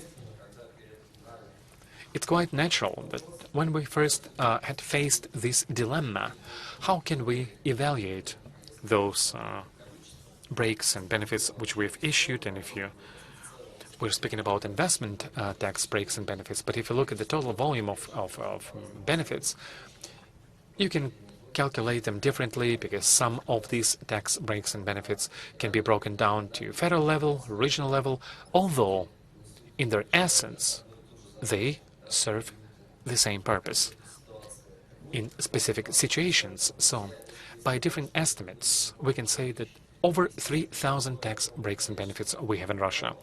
That's quite a huge number, and first of all, it requires some systematization. So when we first began to do this work, we wanted to make our lives easier. And we decided to see of how this had been done elsewhere. We began to dive deep and study global experience, and we were surprised to discover that actually, as for some universal, like a cookie-cutter solutions, they are non-existent. There is a baseline, there is a foundation, like 3 approaches to appraising efficiency of the benefits, like a direct effect, indirect effect, and the so-called induced effect. I mean, it's a certain synergy between the direct and non-direct effect. You could say that, that it's something close to the relativity theory, when 1 + 1 in fact is more than 2. Whatever the case, what we've seen, what we've found out, and these are the indicators which have been referred to by different industry leaders and analysts, and I want to say that it was not something like a breakthrough, nothing new. The same investments, the same contribution into the GDP, its employment and some kind of budgetary effects, and generally this would be a certain set of approaches which makes sense and quite evident. At the same time, the key element is information availability. Again, those of you who have been working as analysts, and maybe you've tried 5 or 7 years ago, for example, to find out some information, some deep information, also on the websites of the Russian Statistics Service. It was quite difficult to do because, yes, you may have had some information, but it was very challenging to systematize this information. Again, a couple of years ago, and I would like to say thank you to Ministry of Economic Development. They introduced these changes, and now the website of the Russian Statistics Service is much, much better than what it was before.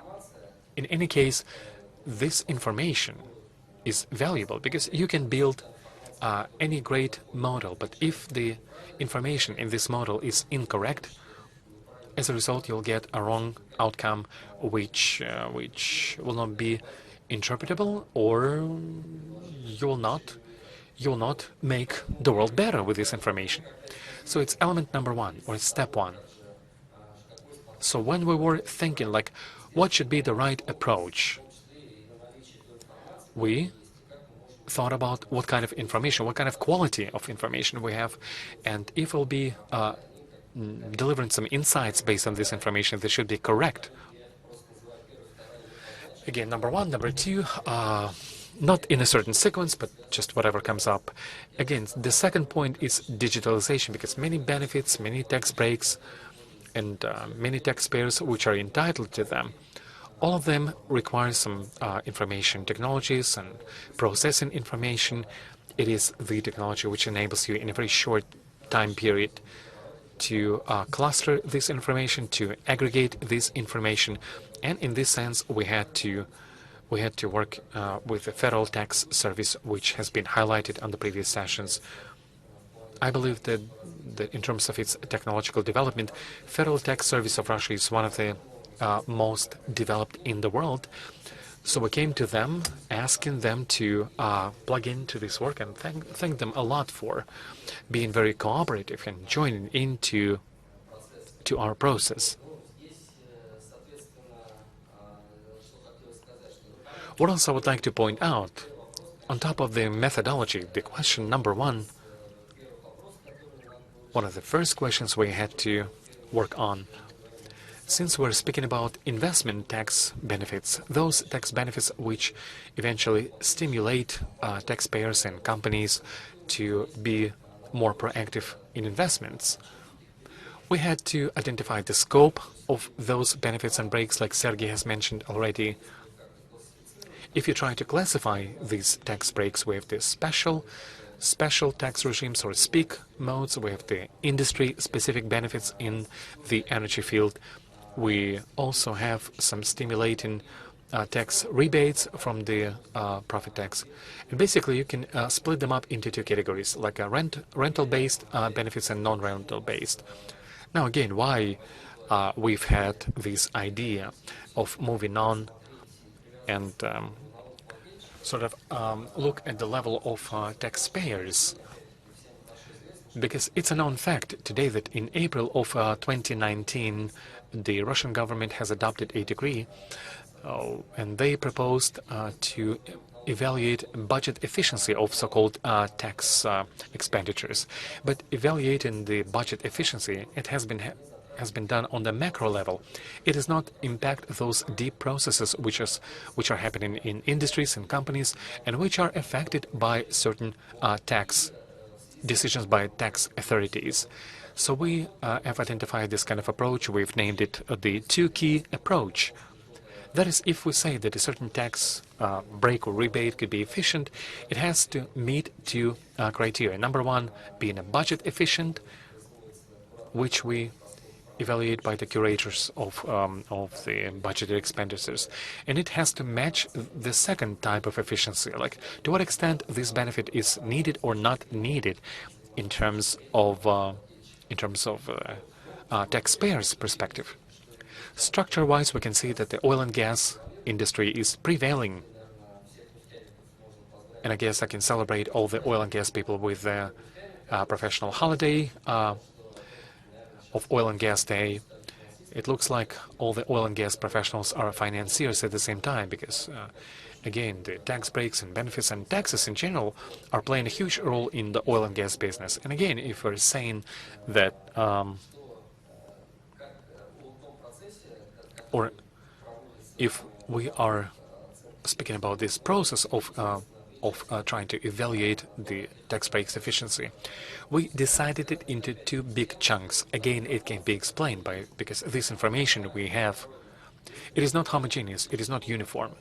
If we are speaking about those tax breaks which the government is still planning to introduce, like the Russian Ministry of Finance is planning to come up with a certain ruling, these are non-existent tax reliefs yet, but they could be potentially very good for the Russian budget revenue field. But when we look at this set of information, it's different from those tax benefits which have been issued and which are in the different part of our scope.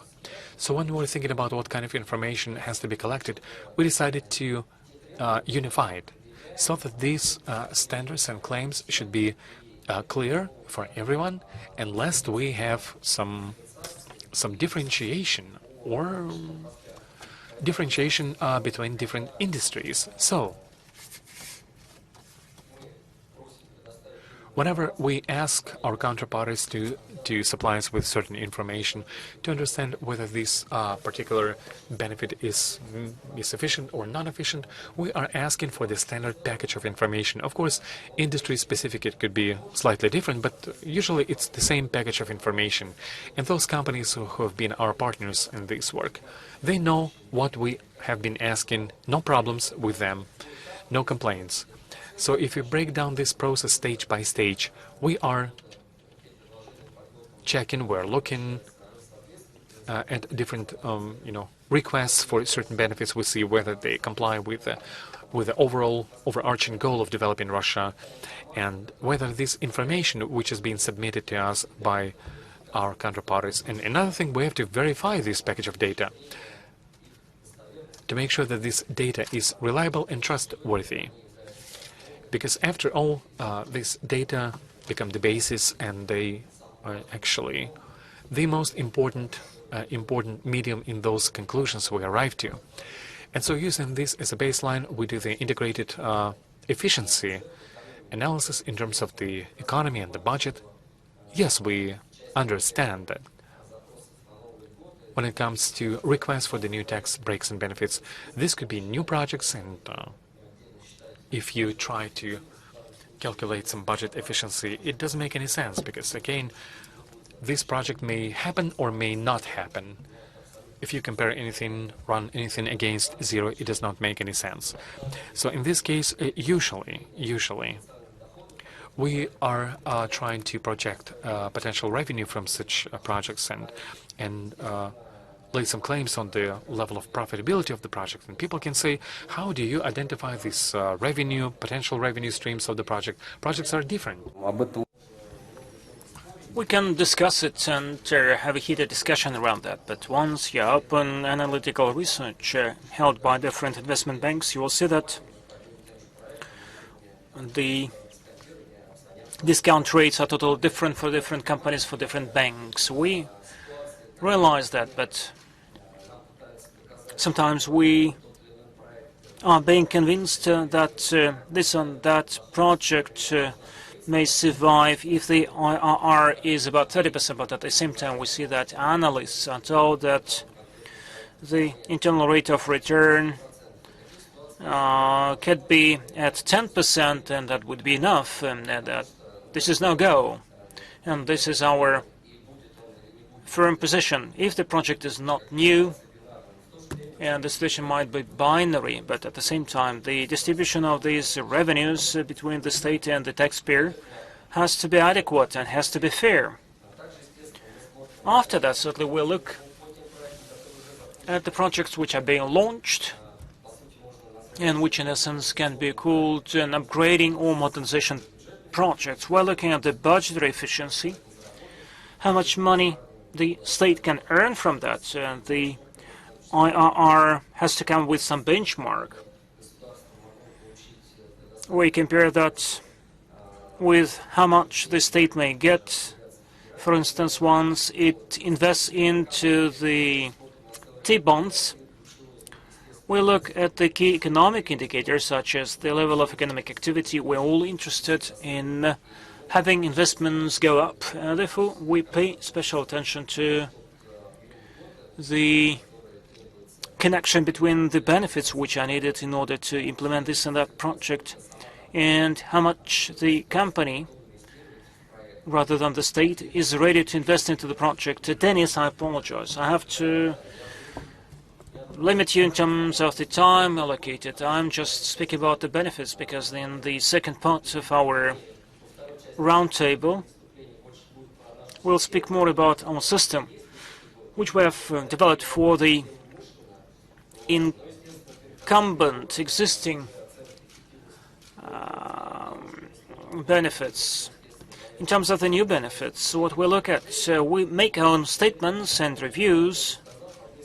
As I said, such an approach is not relevant for the new benefits and the existing benefits, because all these benefits were launched, were offered at a different time with different sets of the goals, which these benefits had to address. Therefore, we decided to take an approach of an efficiency analysis at the level of the taxpayer. We suggested a system which would confirm availability or non-existence of super profits for the taxpayers or the companies which are entitled to that.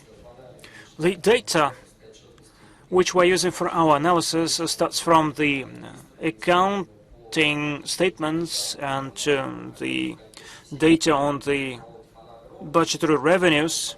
This database is huge, and therefore we needed the help of our colleagues from the Federal Tax Service. In essence, at the moment, we are about setting up an automated system which will help us to make such an analysis and to verify and identify the taxpayers, breaking down them on the profitable and super profitable. At the moment, this system is only in development, but we didn't waste our time. We decided to use the pilot projects in order to understand whether the problems which were mentioned by Sergei Shitalov exist. We made certain tests of this regimen, and this slide shows the results of the analysis of the special economic zone in Kaliningrad. And let me make a disclaimer. What I've shown to you, this is just pilot sampling. The full-fledged analysis would be possible only after the system of benefits efficiency is done. But what we saw at the level of the pilot project, we noted a number of features. We analyzed the profitability rate of the beneficiaries from the regional investment projects on a number of economic codes. For instance, the codes which are attributable to some commodity producers. The profitability of such companies is above the average taxpayers who are not entitled to these benefits. So it means that we are bringing about some inequality, different level of profitability. But once you make a calculation as per 1 ruble of revenue per benefits, we try to somehow bring that down. At the same time, we see some connection between the money which is being gained in terms of the revenues. This money has to be invested. Let me highlight the situation in Kaliningrad Special Economic Zone. I will not get back to the report which we're going to make along with the Treasury. Let me analyze the industries and the taxpayers who are entitled to these benefits. We saw that the Special Economic Zone has taxpayers who are attributable to property rental, for instance, and profitability of such taxpayers in terms of operational revenue would be above 90%. A question arises: what investment incentives are being created by the property rental when the real estate is being let, and why it brings so much profitability? Meaning, we ask in a question whether this cluster of taxpayers need such a benefit allocated in Kaliningrad region. So I showed in what way we're moving. After we make a full-fledged analysis, I will give you more details. Mr. Sazanov probably may add something in terms of the details, or probably would disclose something more important, but as far as the key element in the final work would be the automated analysis of the benefits efficiency, the system which we are about to set up. Saying that, I'm passing the floor to Mr. Kolesnikov, Deputy Head of the Federal Tax Service. So we heard what we want to do, and now Mr. Kolesnikov will tell us how they are going to do that. Well, that's it. Thank you so much. Thank you, Sergei. Next slide, please. Let me list the projects which the Federal Tax Service of Russia is doing, and they are interesting not in terms of the letter, but in terms of the spirit. Look, the Federal Tax Service for quite a while is no longer tax service. Number of projects which we have implemented prove that we managed to collect the data. As Mr. Mishustin said, in the digital economy, the data stand for new crude. There is a number of projects which are very close in terms of the spirit to what we are discussing. The financial and accounting statements, this database, which belonged along with the finance ministry, helped us to consolidate all the auditors' statements and the accounting statements. That's very important because this is one-stop shop, and they have been collected from different sources. I will not repeat this data which you see in terms of the users and the scale of the system, but still, we have launched that resource, we're developing that, and it really came true. We are satisfied with the fact that a number of corporate and analytical systems are using that resource in order to add value to the products they're selling that with an added value. We have another resource which is called the Small Size Enterprises Register. We did that along with the Ministry of Economic Development, and in 2017 we launched this register. It gives you an opportunity to identify whether this person is entitled or not entitled to that status. And last December, based on that, we launched the register supporting the small-size enterprises. We brought together several millions of measures to support small-size enterprises. Usually it would be done at the regional and municipal level. Never before we used to have such an aggregate resource which would bring together all the support measures for the small-size enterprises. That's an open source data. You may find that on the internet. The Ministry for Economic Development and the government decided to look at the efficiency of the support measures which have been extended to the entrepreneurs. We're making some analytical survey. We are providing some analytical service end of the year. We will launch that full-fledgedly, and therefore that data can be calculated in order to determine whether the measure is efficient or not. Another resource is the census of the population. 3 years ago, we launched a cloud system bringing together all the entries in the registration of physical persons.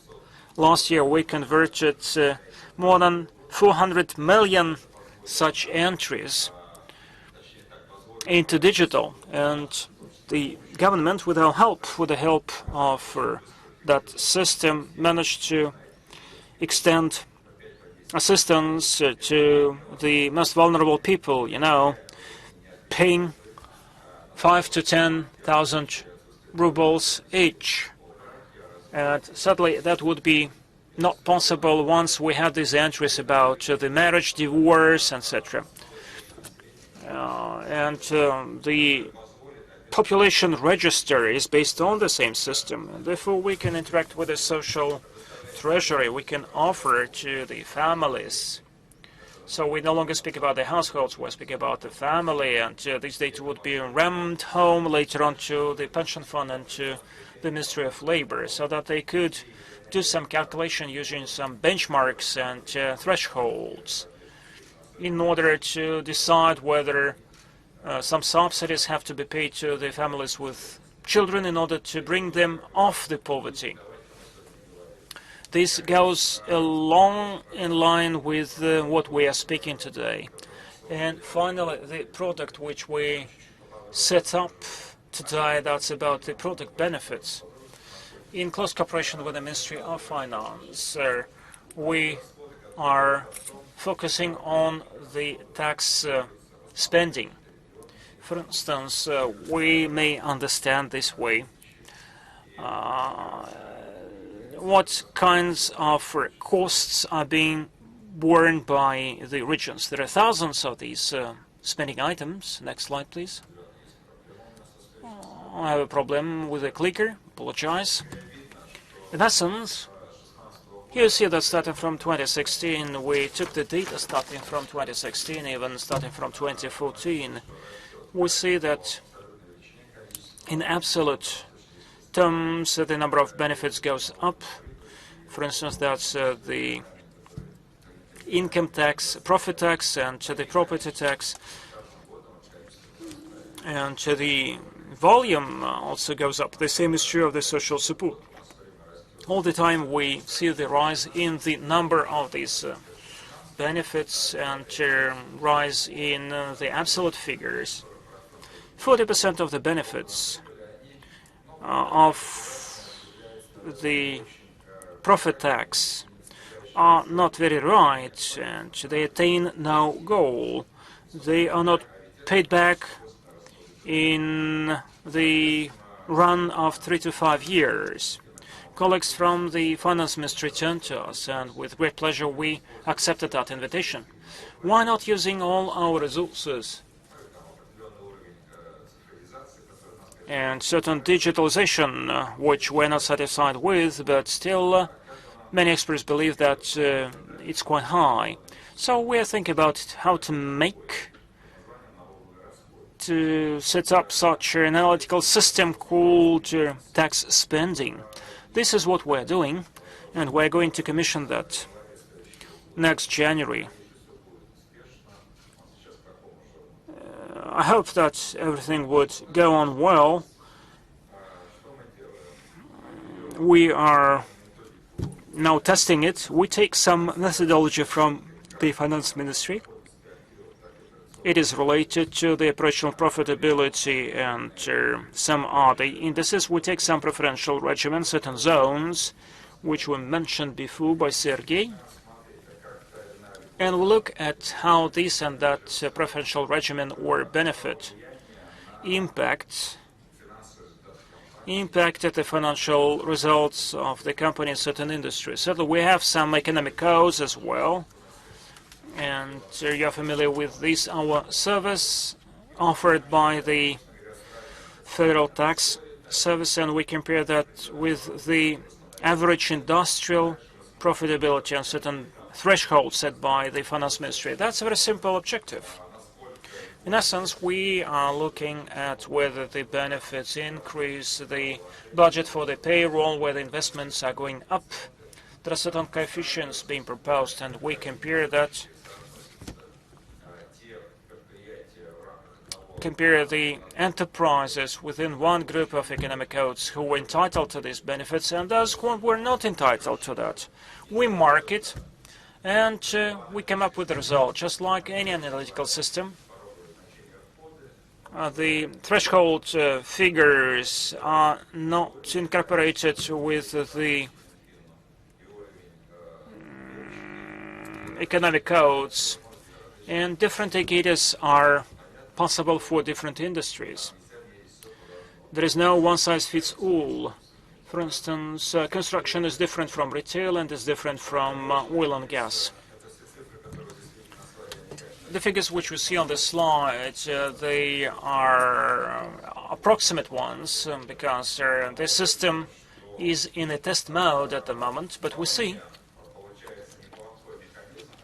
that the mechanism looks quite nice and it helps us to assess the efficiency of the benefits. Therefore, as Denis put that, we can find a balance between where we have actually to stop with those benefits. On the one hand, to prevent extra benefits and extra profits for the enterprise, but at the same time, supporting the enterprises in the preferential regimen in the areas which are important for the government and which the government believes are necessary to develop. That's a very good regimen, I think. I do hope that it will expand. The analytical reports would be complemented with certain libraries, some pre-filled things, and the finance ministry probably will appreciate the work of that system, estimating certain benefits and certain regimen, and would take decisions. Certainly, benefits are incurring losses to the budget, so it means that the benefits have to be allocated in the areas where they're most needed. So we go on working to hope that will be efficient for the country and for our society.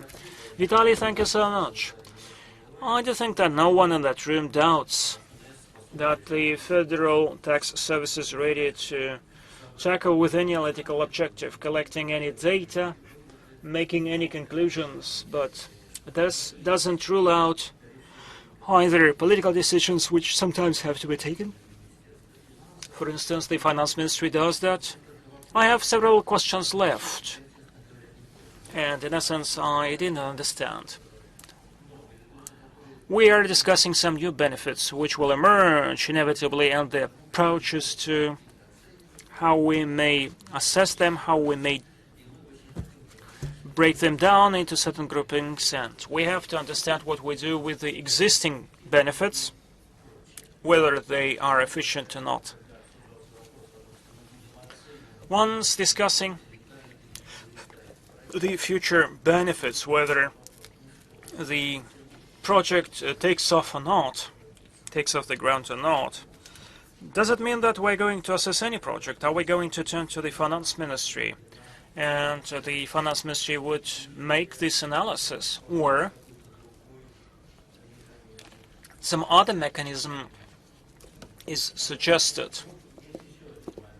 Well, there is another thing. How rigid would be the mechanism which is going to be proposed? All the taxpayers are equal, but some taxpayers are more equal because they can lobby some political decision, so they can enjoy some remedies and caveats. Have you ever thought about that? Another question, quick question. For instance, we are assessing the efficiency of a special economic zone, and we say that there are certain enterprises which are very much profitable, others are not so much profitable. Some of them enjoy a lot of investments, others not. But they all, or at least some of them, have work in different sectors, in different industries. They are doing different business, and it means that they will bring about different results. But they enjoy the same preferences. How do we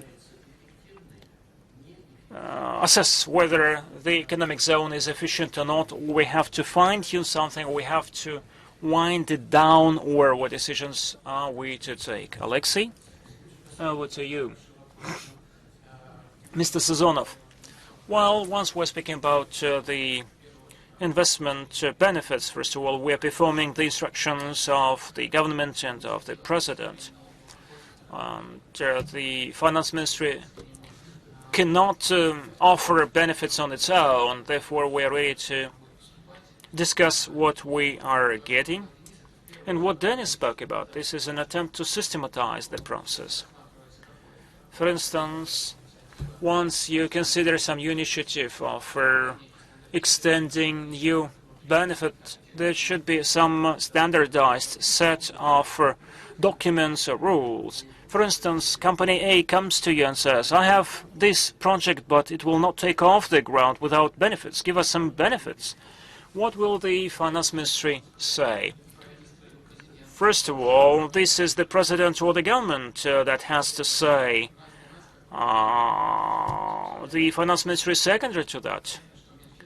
The finance ministry will never make a proposition to extend benefits to certain projects. Okay, the government tells you, we were approached by company A and it said that it has a very good project, but it will not take off the ground without benefits. Well, this happens very much often.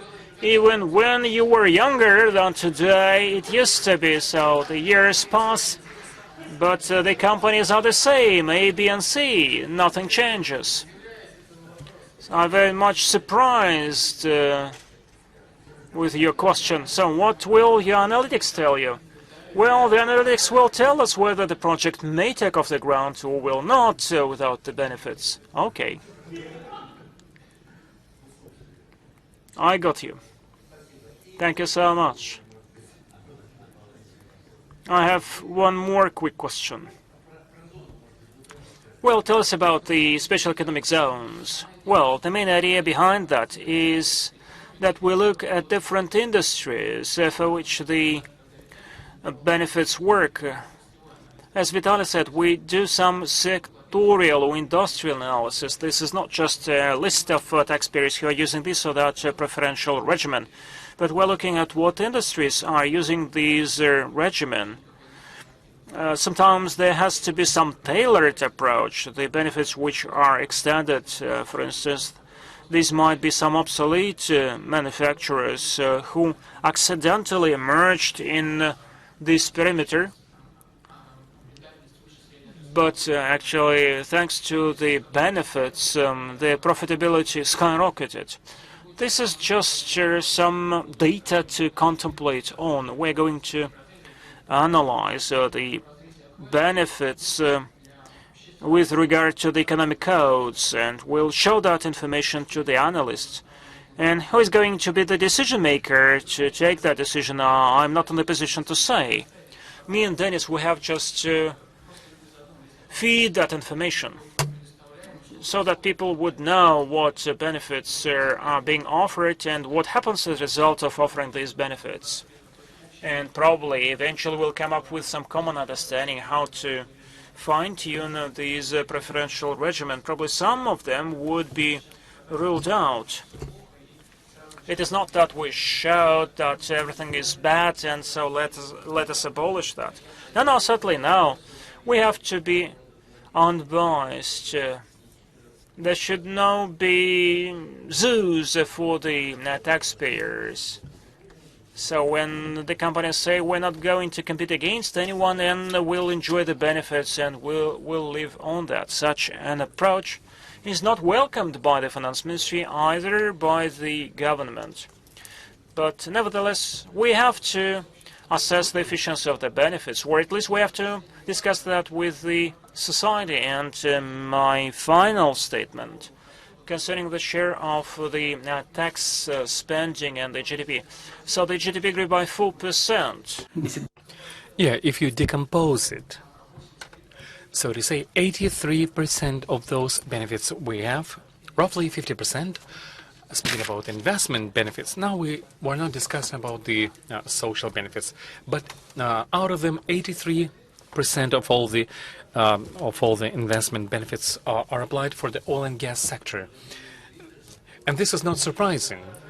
This is not surprising because it reflects the structure of our economy. Oil and gas. I guess we should not compare Russia with Italy and Spain, where you do not have such a big oil and gas sector, which is paying a huge oil and gas rent. And that's why the structure of the tax expenses would be the reflection of the nature of economy. Yes, but I would like to specify that in the UK and Italy, the main bulk is a certain breaks and relief for the income tax, but it applies to individuals. It's just a different structure and different policies and different economy. Well, friends, I think it was interesting beginning, and now let's talk a bit about special economic zones, and probably we will begin with the Ministry of Economics. Sergei, you have been supervising a major part of the free economic zones, including so-called mono-cities or mono-industry cities. If I'm not mistaken, we have 65 of such free economic zones in Russia. What could you say about that? And I would say that this is a long-term project, because the first one appeared in 2006, and I guess now we can arrive to certain conclusions about their efficiency and operation. Thank you. And also maybe you could touch on the priority development zones, so-called TOR zones in Russia. Well, let me begin by saying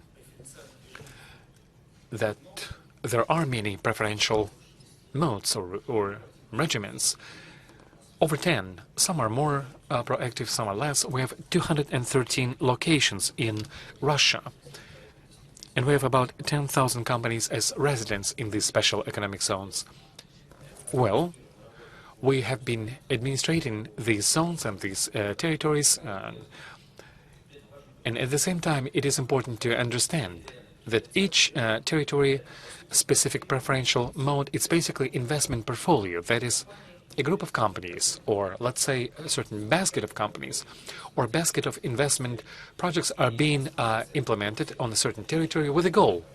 And the main goal, of course, attracting investments. Another no less important goal is creating jobs and creating certain labor market which would enable you to build a social and economic framework of such a territory. Another important aspect would be tax revenues for the state, which you can receive on all levels of the budget, and they sort of like correlate with the regional budgets. As for the special economic regions, we have 92 zones.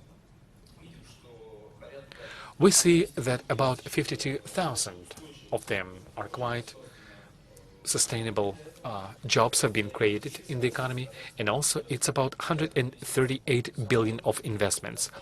The biggest ones would be in the Republic of Tatarstan, Russia. We have 2 locations. Basically, these are mono-industry cities. Naberezhnye Chelny, 5.3 jobs have been created, and investments totaled 13 billion. In Zelenodolsk, 7.8 thousand jobs and 6 billions of investments.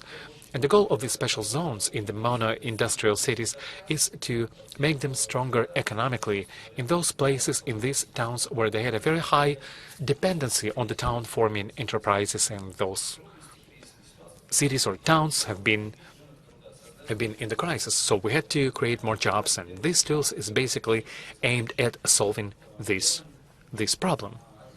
At the same time, I would like to point out that all in all, Russian regions have been implementing this tool quite proactively, because this is the tool of the regional policies. This is the special tool for the region heads. And now we can see that all in all, the employment situation has stabilized itself in these kind of mono cities. What we have been observing in the previous time periods was much worse than what we have right now. As for the another instrument, OES, they are about attracting investments, but again, the main goal here would be development of different industries and developing labor market to make sure that we do not have like a disbalance in a particular city, but creating like a growth points in the city. Now we've created these like 39 economic zones. And this process continues along with our colleagues from the Ministry of Finance.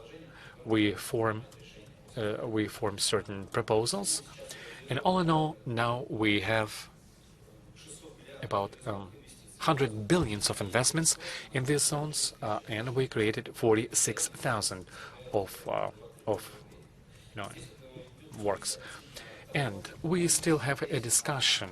We still have a discussion of whether we have to look into like details of a particular company, and we have the following position: yes, all this analysis that we have to do, all this like a due diligence that we have in a company would be great for doing comparative analysis and trying then to cluster these companies by industries, by territories, and by certain indicators, which would enable us to see some scope and parameters of the economic nature of each industry, of some economic activities.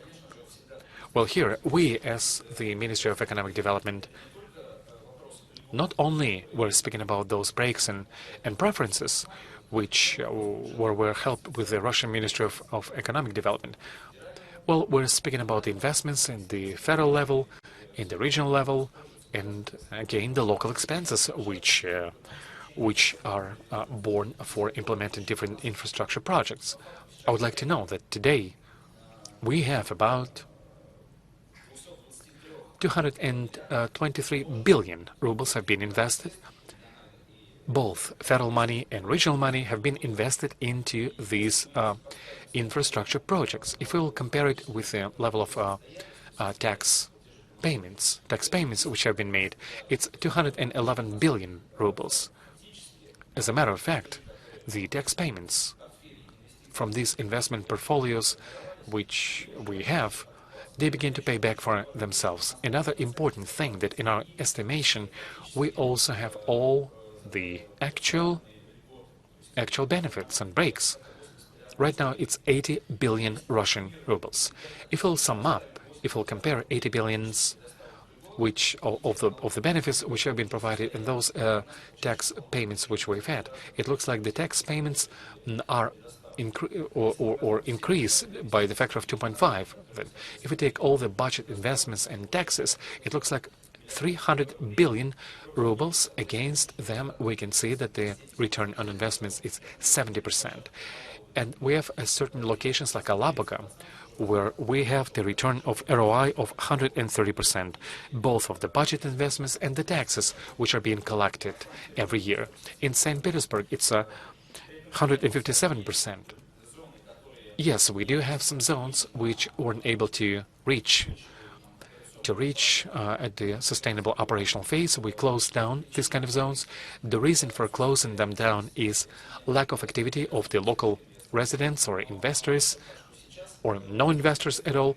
But now basically, while previously we've had situation where we could have no investors, sometimes you could build the zone and there was no like a very big elaborations on these kind of investors. But now we make analysis of each resident, and basically we try to form very diversified portfolio whenever people and companies come, to make sure that this economic zone is sustainable.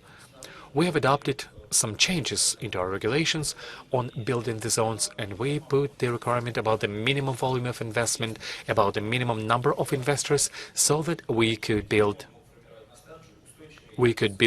a sustainable investment portfolio for a project. And at this stage, we have the procedure of due diligence for each project.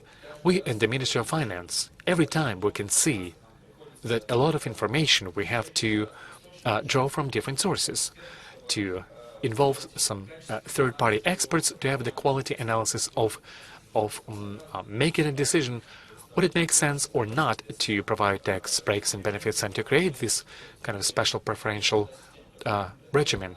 And this system offered by the Ministry of Finance will help us to be more precise, and it will become one of the sources to make comparisons, analysis, and building the total picture of how we can move forward. So we're very optimistic. Once again, I would like to point out that whenever you create a zone, and the economic zone life cycle is the bid and application, then investment phase of investment, then operational stage when these investments are working. Now, in our Ministry of Economic Development, for each stage, we've made improvements which enable you at each stage to see what is really going on. Let me specify. On the application stage, we check the application, we do analysis, and we build a diversified portfolio. On the investment stage, we are following investment plans of companies, and we synchronize it with the budget investments. If they're used, usually we have them.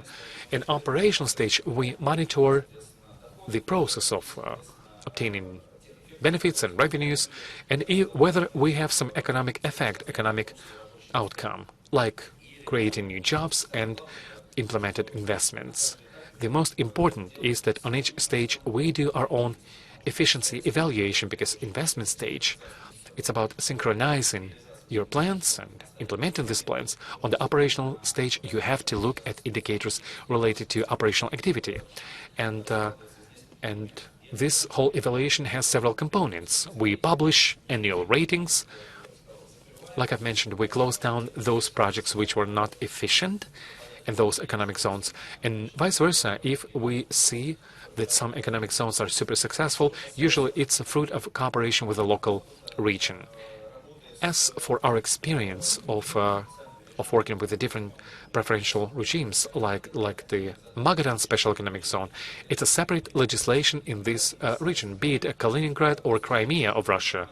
Again, we have to understand the nature of each region, and when we make a decision, when we evaluate efficiency of those regimes, we have to think not only about profitability or lack of profitability, but also have to study social and economic effects. These are secondary effects, which are the byproduct of the residents' functioning, because we would like to make those regions successful enclaves, or maybe pursuing some other social and economic challenges. So all of these, we and the Ministry of Finance, We are willing and open to continue this work and operation, and we would like to just have a best practice where the government and the state is seeing what is going on after these budget investments, what kind of ROI we have on those investments. And it's always a question when we have a new project and the project is saying, hey, we have a low margin, low profitability. We know that it is not always the case, and we need this type of a filter so that we could build some benchmarks and to check our assumptions. And this is where we are seeing a huge potential in our work using our tools. Thank you. Sergey, thank you very much. Just one clarifying question, if I may. One of the most positive examples, you said that it was a zone where per 100 rubles of investments, in 15 years you had 130 rubles. Do you think it's a good outcome or not? Well, it was a tax revenue which had been formed from the budget investments, and the tax breaks against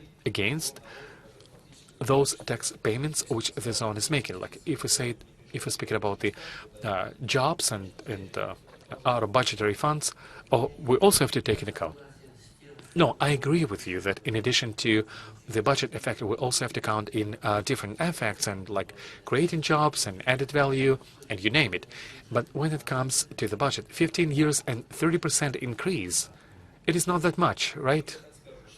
Well, I'll put it this way. Budget-wise, maybe it is not that much. But let's take an example of Trans-Siberian main line. You could not simply to evaluate the payback period, like 100 years. I mean, how can you do this? Yeah, it's a totally different case. There are some territories which require some budget investments, which are still a shorter payback period. So we believe, yes, it was a good case indeed. And now we arrived to this question about the Far East of Russia, Far Eastern region, because it's a depressive region which needs a special approach, and quite possibly it is about this type of strategic investments into regions we can deliberate. I would like to ask Gaji Magomed to give the floor. Like, what is going on in the Far East of Russia? Thank you, Sergey. First of all, I would like to congratulate everyone, especially the Russian Ministry of Finance, with the Financier Day in Russia as a national holiday. And what I would like to say is that those additional revenues or super revenues, we always have to consider them as something like, not something that we have to fight for. It is not something to fight with, you know. Okay, we do have some like-minded people. I mean, those who he pays their salaries, they're like-minded people.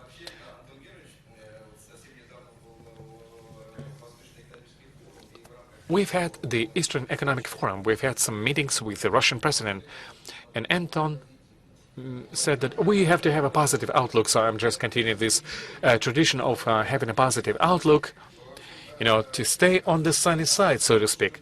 And answering your question, what shall we do if some companies came to the Ministry of Finance and these companies say, hey, we need some breaks and benefits? What I would suggest is go to the Far East of Russia. We do have some special, like, investors package at the Far East of Russia. It's all been prepared for. By the way, we do not have some bad examples at the Far East of Russia. All companies are developing quite well at the Far East of Russia. And I could argue with a statement that the Far East is the very depressive, kind of depressed region. Yes, you know what? We have some influx of the young people who are coming to live and work at the Far East of Russia. Maybe it will come as a surprise for some of you. Well, some numbers, if I may. Absolutely. I'm answering your question. This is the result of using these special priority development zones and the free port of Vladivostok in the Far Eastern Federal District. 2,066 investment, 2,606 projects, investment projects, and 2,052 projects in the free port of Vladivostok. 6.3 trillion of declared investments since 2015. Those have been signed. It is not just, like a bid, like declaration. Those are the signed contracts. 2 trillion worth of investments have been implemented. 196,000 of declared jobs and 82,000 jobs have been created. 417 projects have been put into operation. Speaking about efficiency and the budget efficiency, then public expenses to build these priority development areas. I'm not only speaking about the tax revenues, or expenditures, but building infrastructures. Then the revenues from these kind of special economic priority development zones, because they even have the tax breaks, they exceed by the factor of 1.5 their expenses. If we say that the revenue was 81 billion, the expenses 123 billions. The budget multiplier, it's for each 1 ruble of direct investments, the 30 rubles of private investments have been invested. And so the outcome of all of this is the increase of industrial output in the far east of Russia through 2015-2020. by 20% against 10.3% of the average Russian indication. What I would like to mention, the president himself was speaking at the forum that we have to continue improving these preferential territories and preferential economic regimes. Maybe we can use tax breaks and benefits. We can provide additional competitive edge to these special territories. Yes, now we are looking into different tools, among them to cut the time period for creating industrial site, simplified permits and paperwork. We're trying to eliminate all the administrative barriers and measures which sometimes prolong the project implementation. It's about time, and time is money, as they say. Recently, Mikhail Mishustin, the Russian Prime Minister, has declared it, and we decided to build this kind of super tour or super special economic zone at the Russian Kuril Islands, and it's about 10 years that we would like to provide these special tax breaks to these islands, and also the Prime Minister has mentioned that VAT tax would also be subsidized for Kuril Islands. What else I would like to say, that in addition to the tax breaks, one big issue is the local infrastructure. Those are big expenditures for the investors, and we have several tools of how to support investors and to compensate some expenses of building this infrastructure. For smaller investors up to 1 billion Russian rubles, we build certain locations, like industrial sites, where they can develop their business, and we are supplying infrastructure, light, electricity, water, and you name it. For the bigger projects, we propose reimbursements of the expenses that they have. And I would like to ask your permission, because at this session we can fantasize a little, right? And this is my proposal. I think it would be great. Let us provide to the Far East investment cashback. It seems to be a buzzword right now because we have a cashback in the Russian tourism industry. And this is what we could do. But all in all, we could minimize any interaction between the business and the state. This is what Russian companies want. So people are positive about this tax breaks, because when people are paying less taxes, they do not have any communication with the state. They simply pay less money to the government. In that sense, for the business and for the inspectors, this is not a subject matter of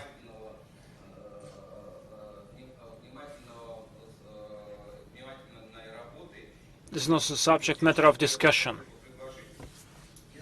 What I'd like to suggest, if in future we could consider such an opportunity of investment cashback, and we probably could offer that not only for the business but also for the finance ministry.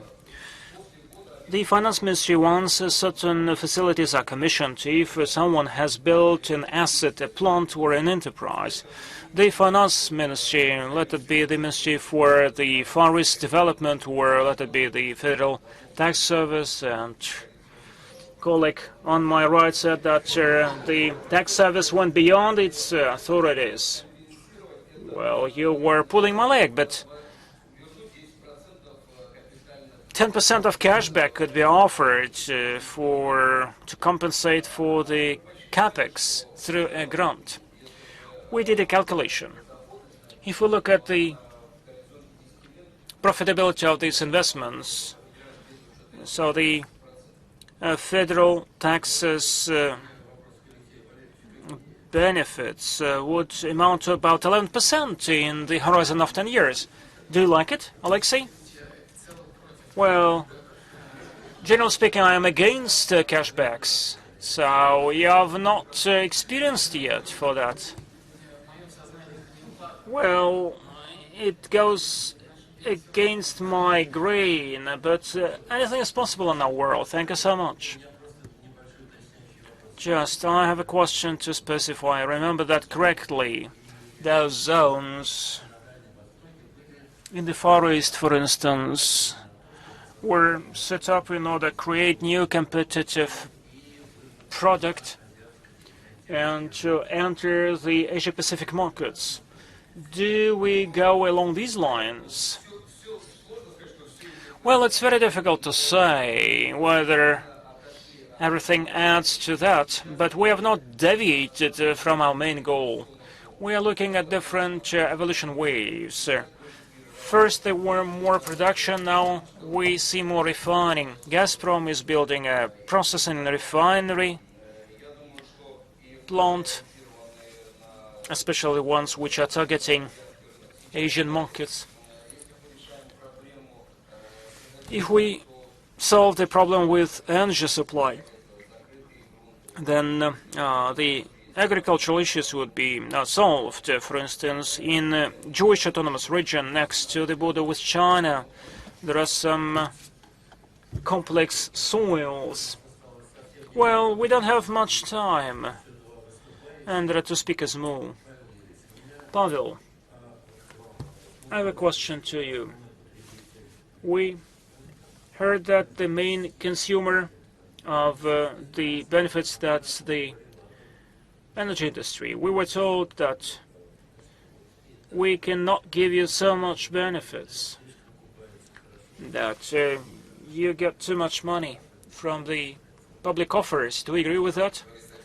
Well, let's speak about these companies, ABC, and 80% of the benefits. I will try to be brief as far as we run out of time. I prepared the presentation, but the essence of it is that if we look at the overall production volume, last year certain changes took place, but 80% of the production is subsidized, so it can be considered as too much. But let's have a look at what these benefits gave us over the last 15 years. We have aggregated all those benefits and budget revenues. The extra output or the extra production thanks to these benefits, because of the revenues in the core industry from oil and gas, surpasses the amount of these benefits, and besides, we generated about 8.3 trillion rubles of investments, quite a hefty amount of money for any sector. And here you see the extra output to the tune of 1 billion tons. That's enough.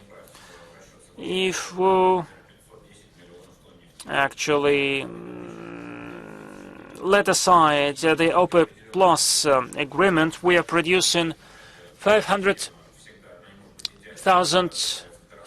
million tons a year. So 1 billion tons, that's quite enough. And There are some mature fields which can provide the production with any tax regimen, but still the benefits were quite efficient. But what you have to know, you see on the next slide. We didn't make any predictions so focused without some speaking about any future predictions. The crude price ranged from $30 to $80 per barrel, and we're again letting aside the potential production rate.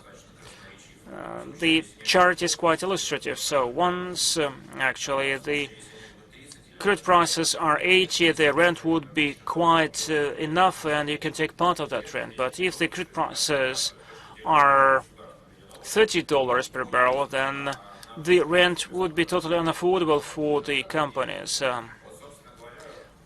In essence, the key idea behind this slide is that not always we have to call it a benefit.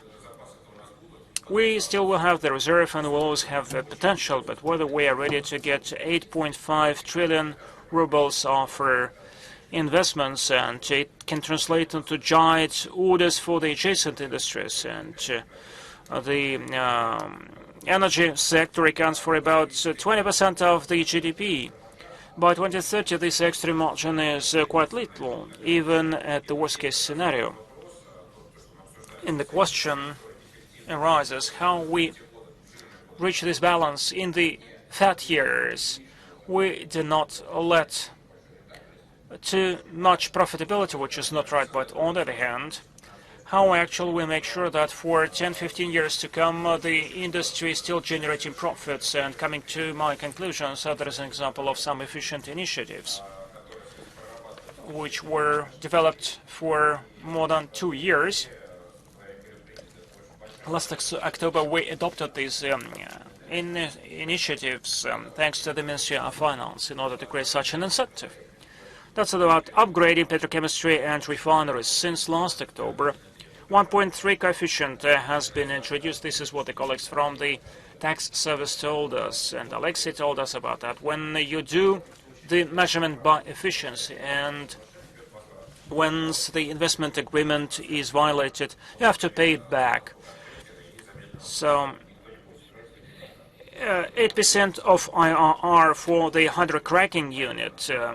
No one can afford that, but actually once you use 1.4 coefficient, you multiply that by 8 and you double it. So then the IRR would be about 24%. The exchange rate, for instance, grew by 15%, and so the capex increased as well, but the price always is adjusted proportionately. Hydrocracking unit is the same story. It created some incentive, and that's the result. This is an agreement signed. The first and the second round of negotiations, it was about 1.5 trillion of investments until 2026 and a lot of new facilities and units. And it will give us about 4.5 million tons of gasoline and 10 million tons of diesel incrementally.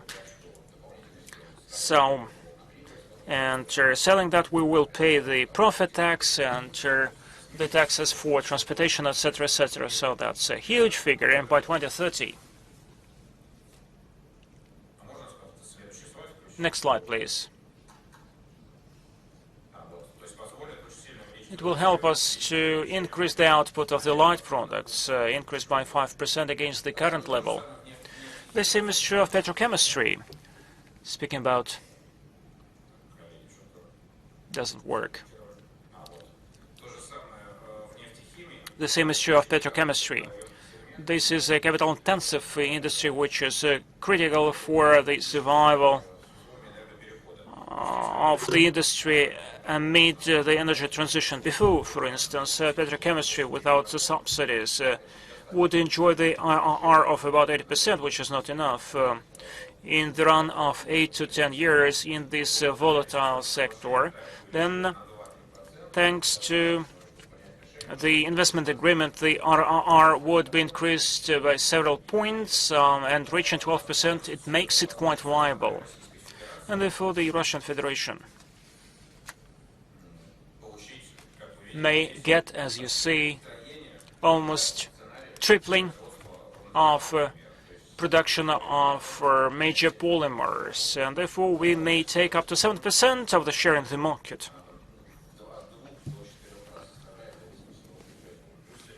And also the small size petrochemical products can be produced. And the last slide, lost my idea. And this is incremental growth. The investments drawn by the business range from 2.6 to 6%. The charts, which I heard before, actually disregarded the 4.6% of investments for extra projects which may pop up. And the benefits would be allocated only once the investments are being made, once it is spent. So even if half of this amount is spent on the Russian contractors, because the petrochemistry is not the most input substitute industry still, it may give us a lot of effect for the Russian economy. In case we have predictable orders for the upcoming 10 years, that would be the reason for input substitution. So despite the fact that the energy industry is the consumer of lots of subsidies and benefits, but it pays off very well and it helps other industries as well. Certainly, there are some excess benefits there which allow some companies to get extra profits. Can you draw an example? Well, starting with this year, there are much less such companies. So the objective at hand is to provide for predictability. The investors need clear-cut rules for the upcoming 10 to 15 years. We have to tailor the system so that it would draw the investments to the industries which can give you a multiplication effect. And bear in mind that the rent will go down. Still, we have to be able to use these resources despite the energy transition. Pavel, thank you so much. We almost run out of time. Let me also say that some states offering the benefits to the business would set the conditions on which these benefits are extended, and if these commitments are not met or not performed fully, that's a reason to claim all the taxes which were not paid because of these benefits. I have multiple such cases out of the foreign practice. As far as I understand, Russia is also ready to discuss this issue. All right? The last two cases which we have drawn, yes, actually, this made me think of that. We have one final speaker, and this is with great pleasure that I introduce to you Sergei Igorovich. We didn't speak about the regional investment projects. If I'm not mistaken, we have an example, a success story of a regional investment project. Well, thank you so much. Yes, there was a situation in 2013 when building one of the biggest mining projects in the Far East. The reserves were not confirmed and the project was almost frozen. All the contractors were fired. The equipment was no longer procured, but thanks to the regional investment project, we managed to implement that project. Unfortunately, not on the scale it was planned before, but at the moment it works very well. It produces 14 tons of gold a year. It employs 2,000 people, and Satellite Enterprises created jobs for 1,000 people more. This enterprise is already paying taxes, net tax, for instance, and the tax benefits would amount to the figure which is 5 times less than what the federal budget would gain in terms of the taxes. mining projects usually have long service life, and starting from licensing to the launch of the mining and concentration plant takes about 10 years. And even our short-term project, building a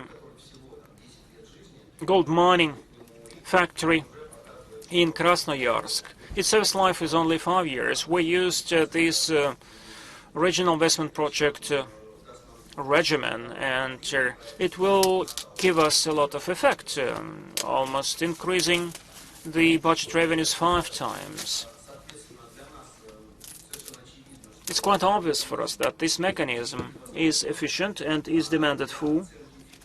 In order to assess its efficiency, the state has to proceed from, and I listened to the presentation by Denis, we have to proceed from the fact that there are no budgetary losses.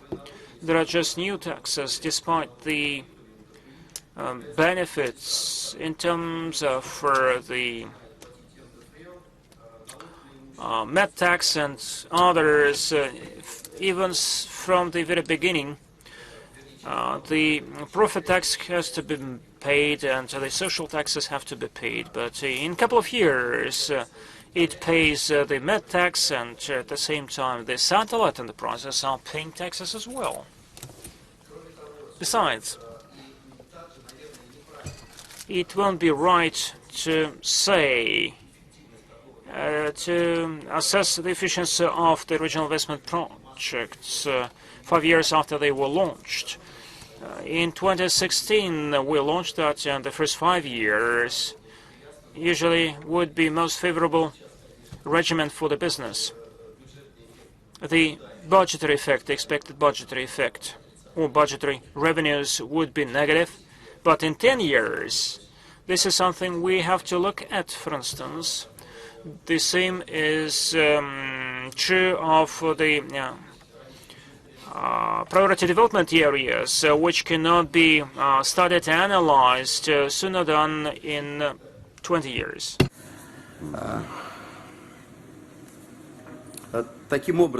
So my proposal is the following: to continue this regime of the priority development territory until 2041, in view of doing a lot of projects outside of the Far East, where we do not have such an accentuated state support measures.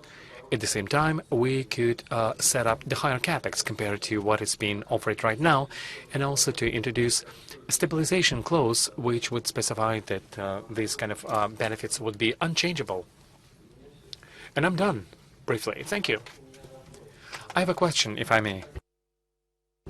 How easy and how soon you were able to build yourself into this new regime, the regional investment projects, that is? Did you have any problems? Well, all in all, I believe that we did not have any global problems, per se. I guess problems were to make an agreement in the region to make it into the registry. It is not a problem anymore, right? Yeah, it's a small problem today. It is not a big one. It's more like, it is not a systemic problem. It's just a kind of work-as-you-go problem. Dear colleagues, well, we ran out of time. The time is up. Anyway, what I can do is say thank you to all of our panelists today.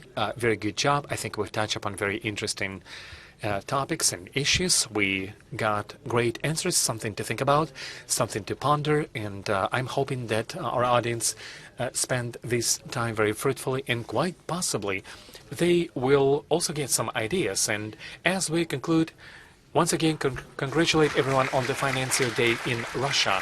Have a good day. Ну, будем знать. Спасибо. Живенько, да?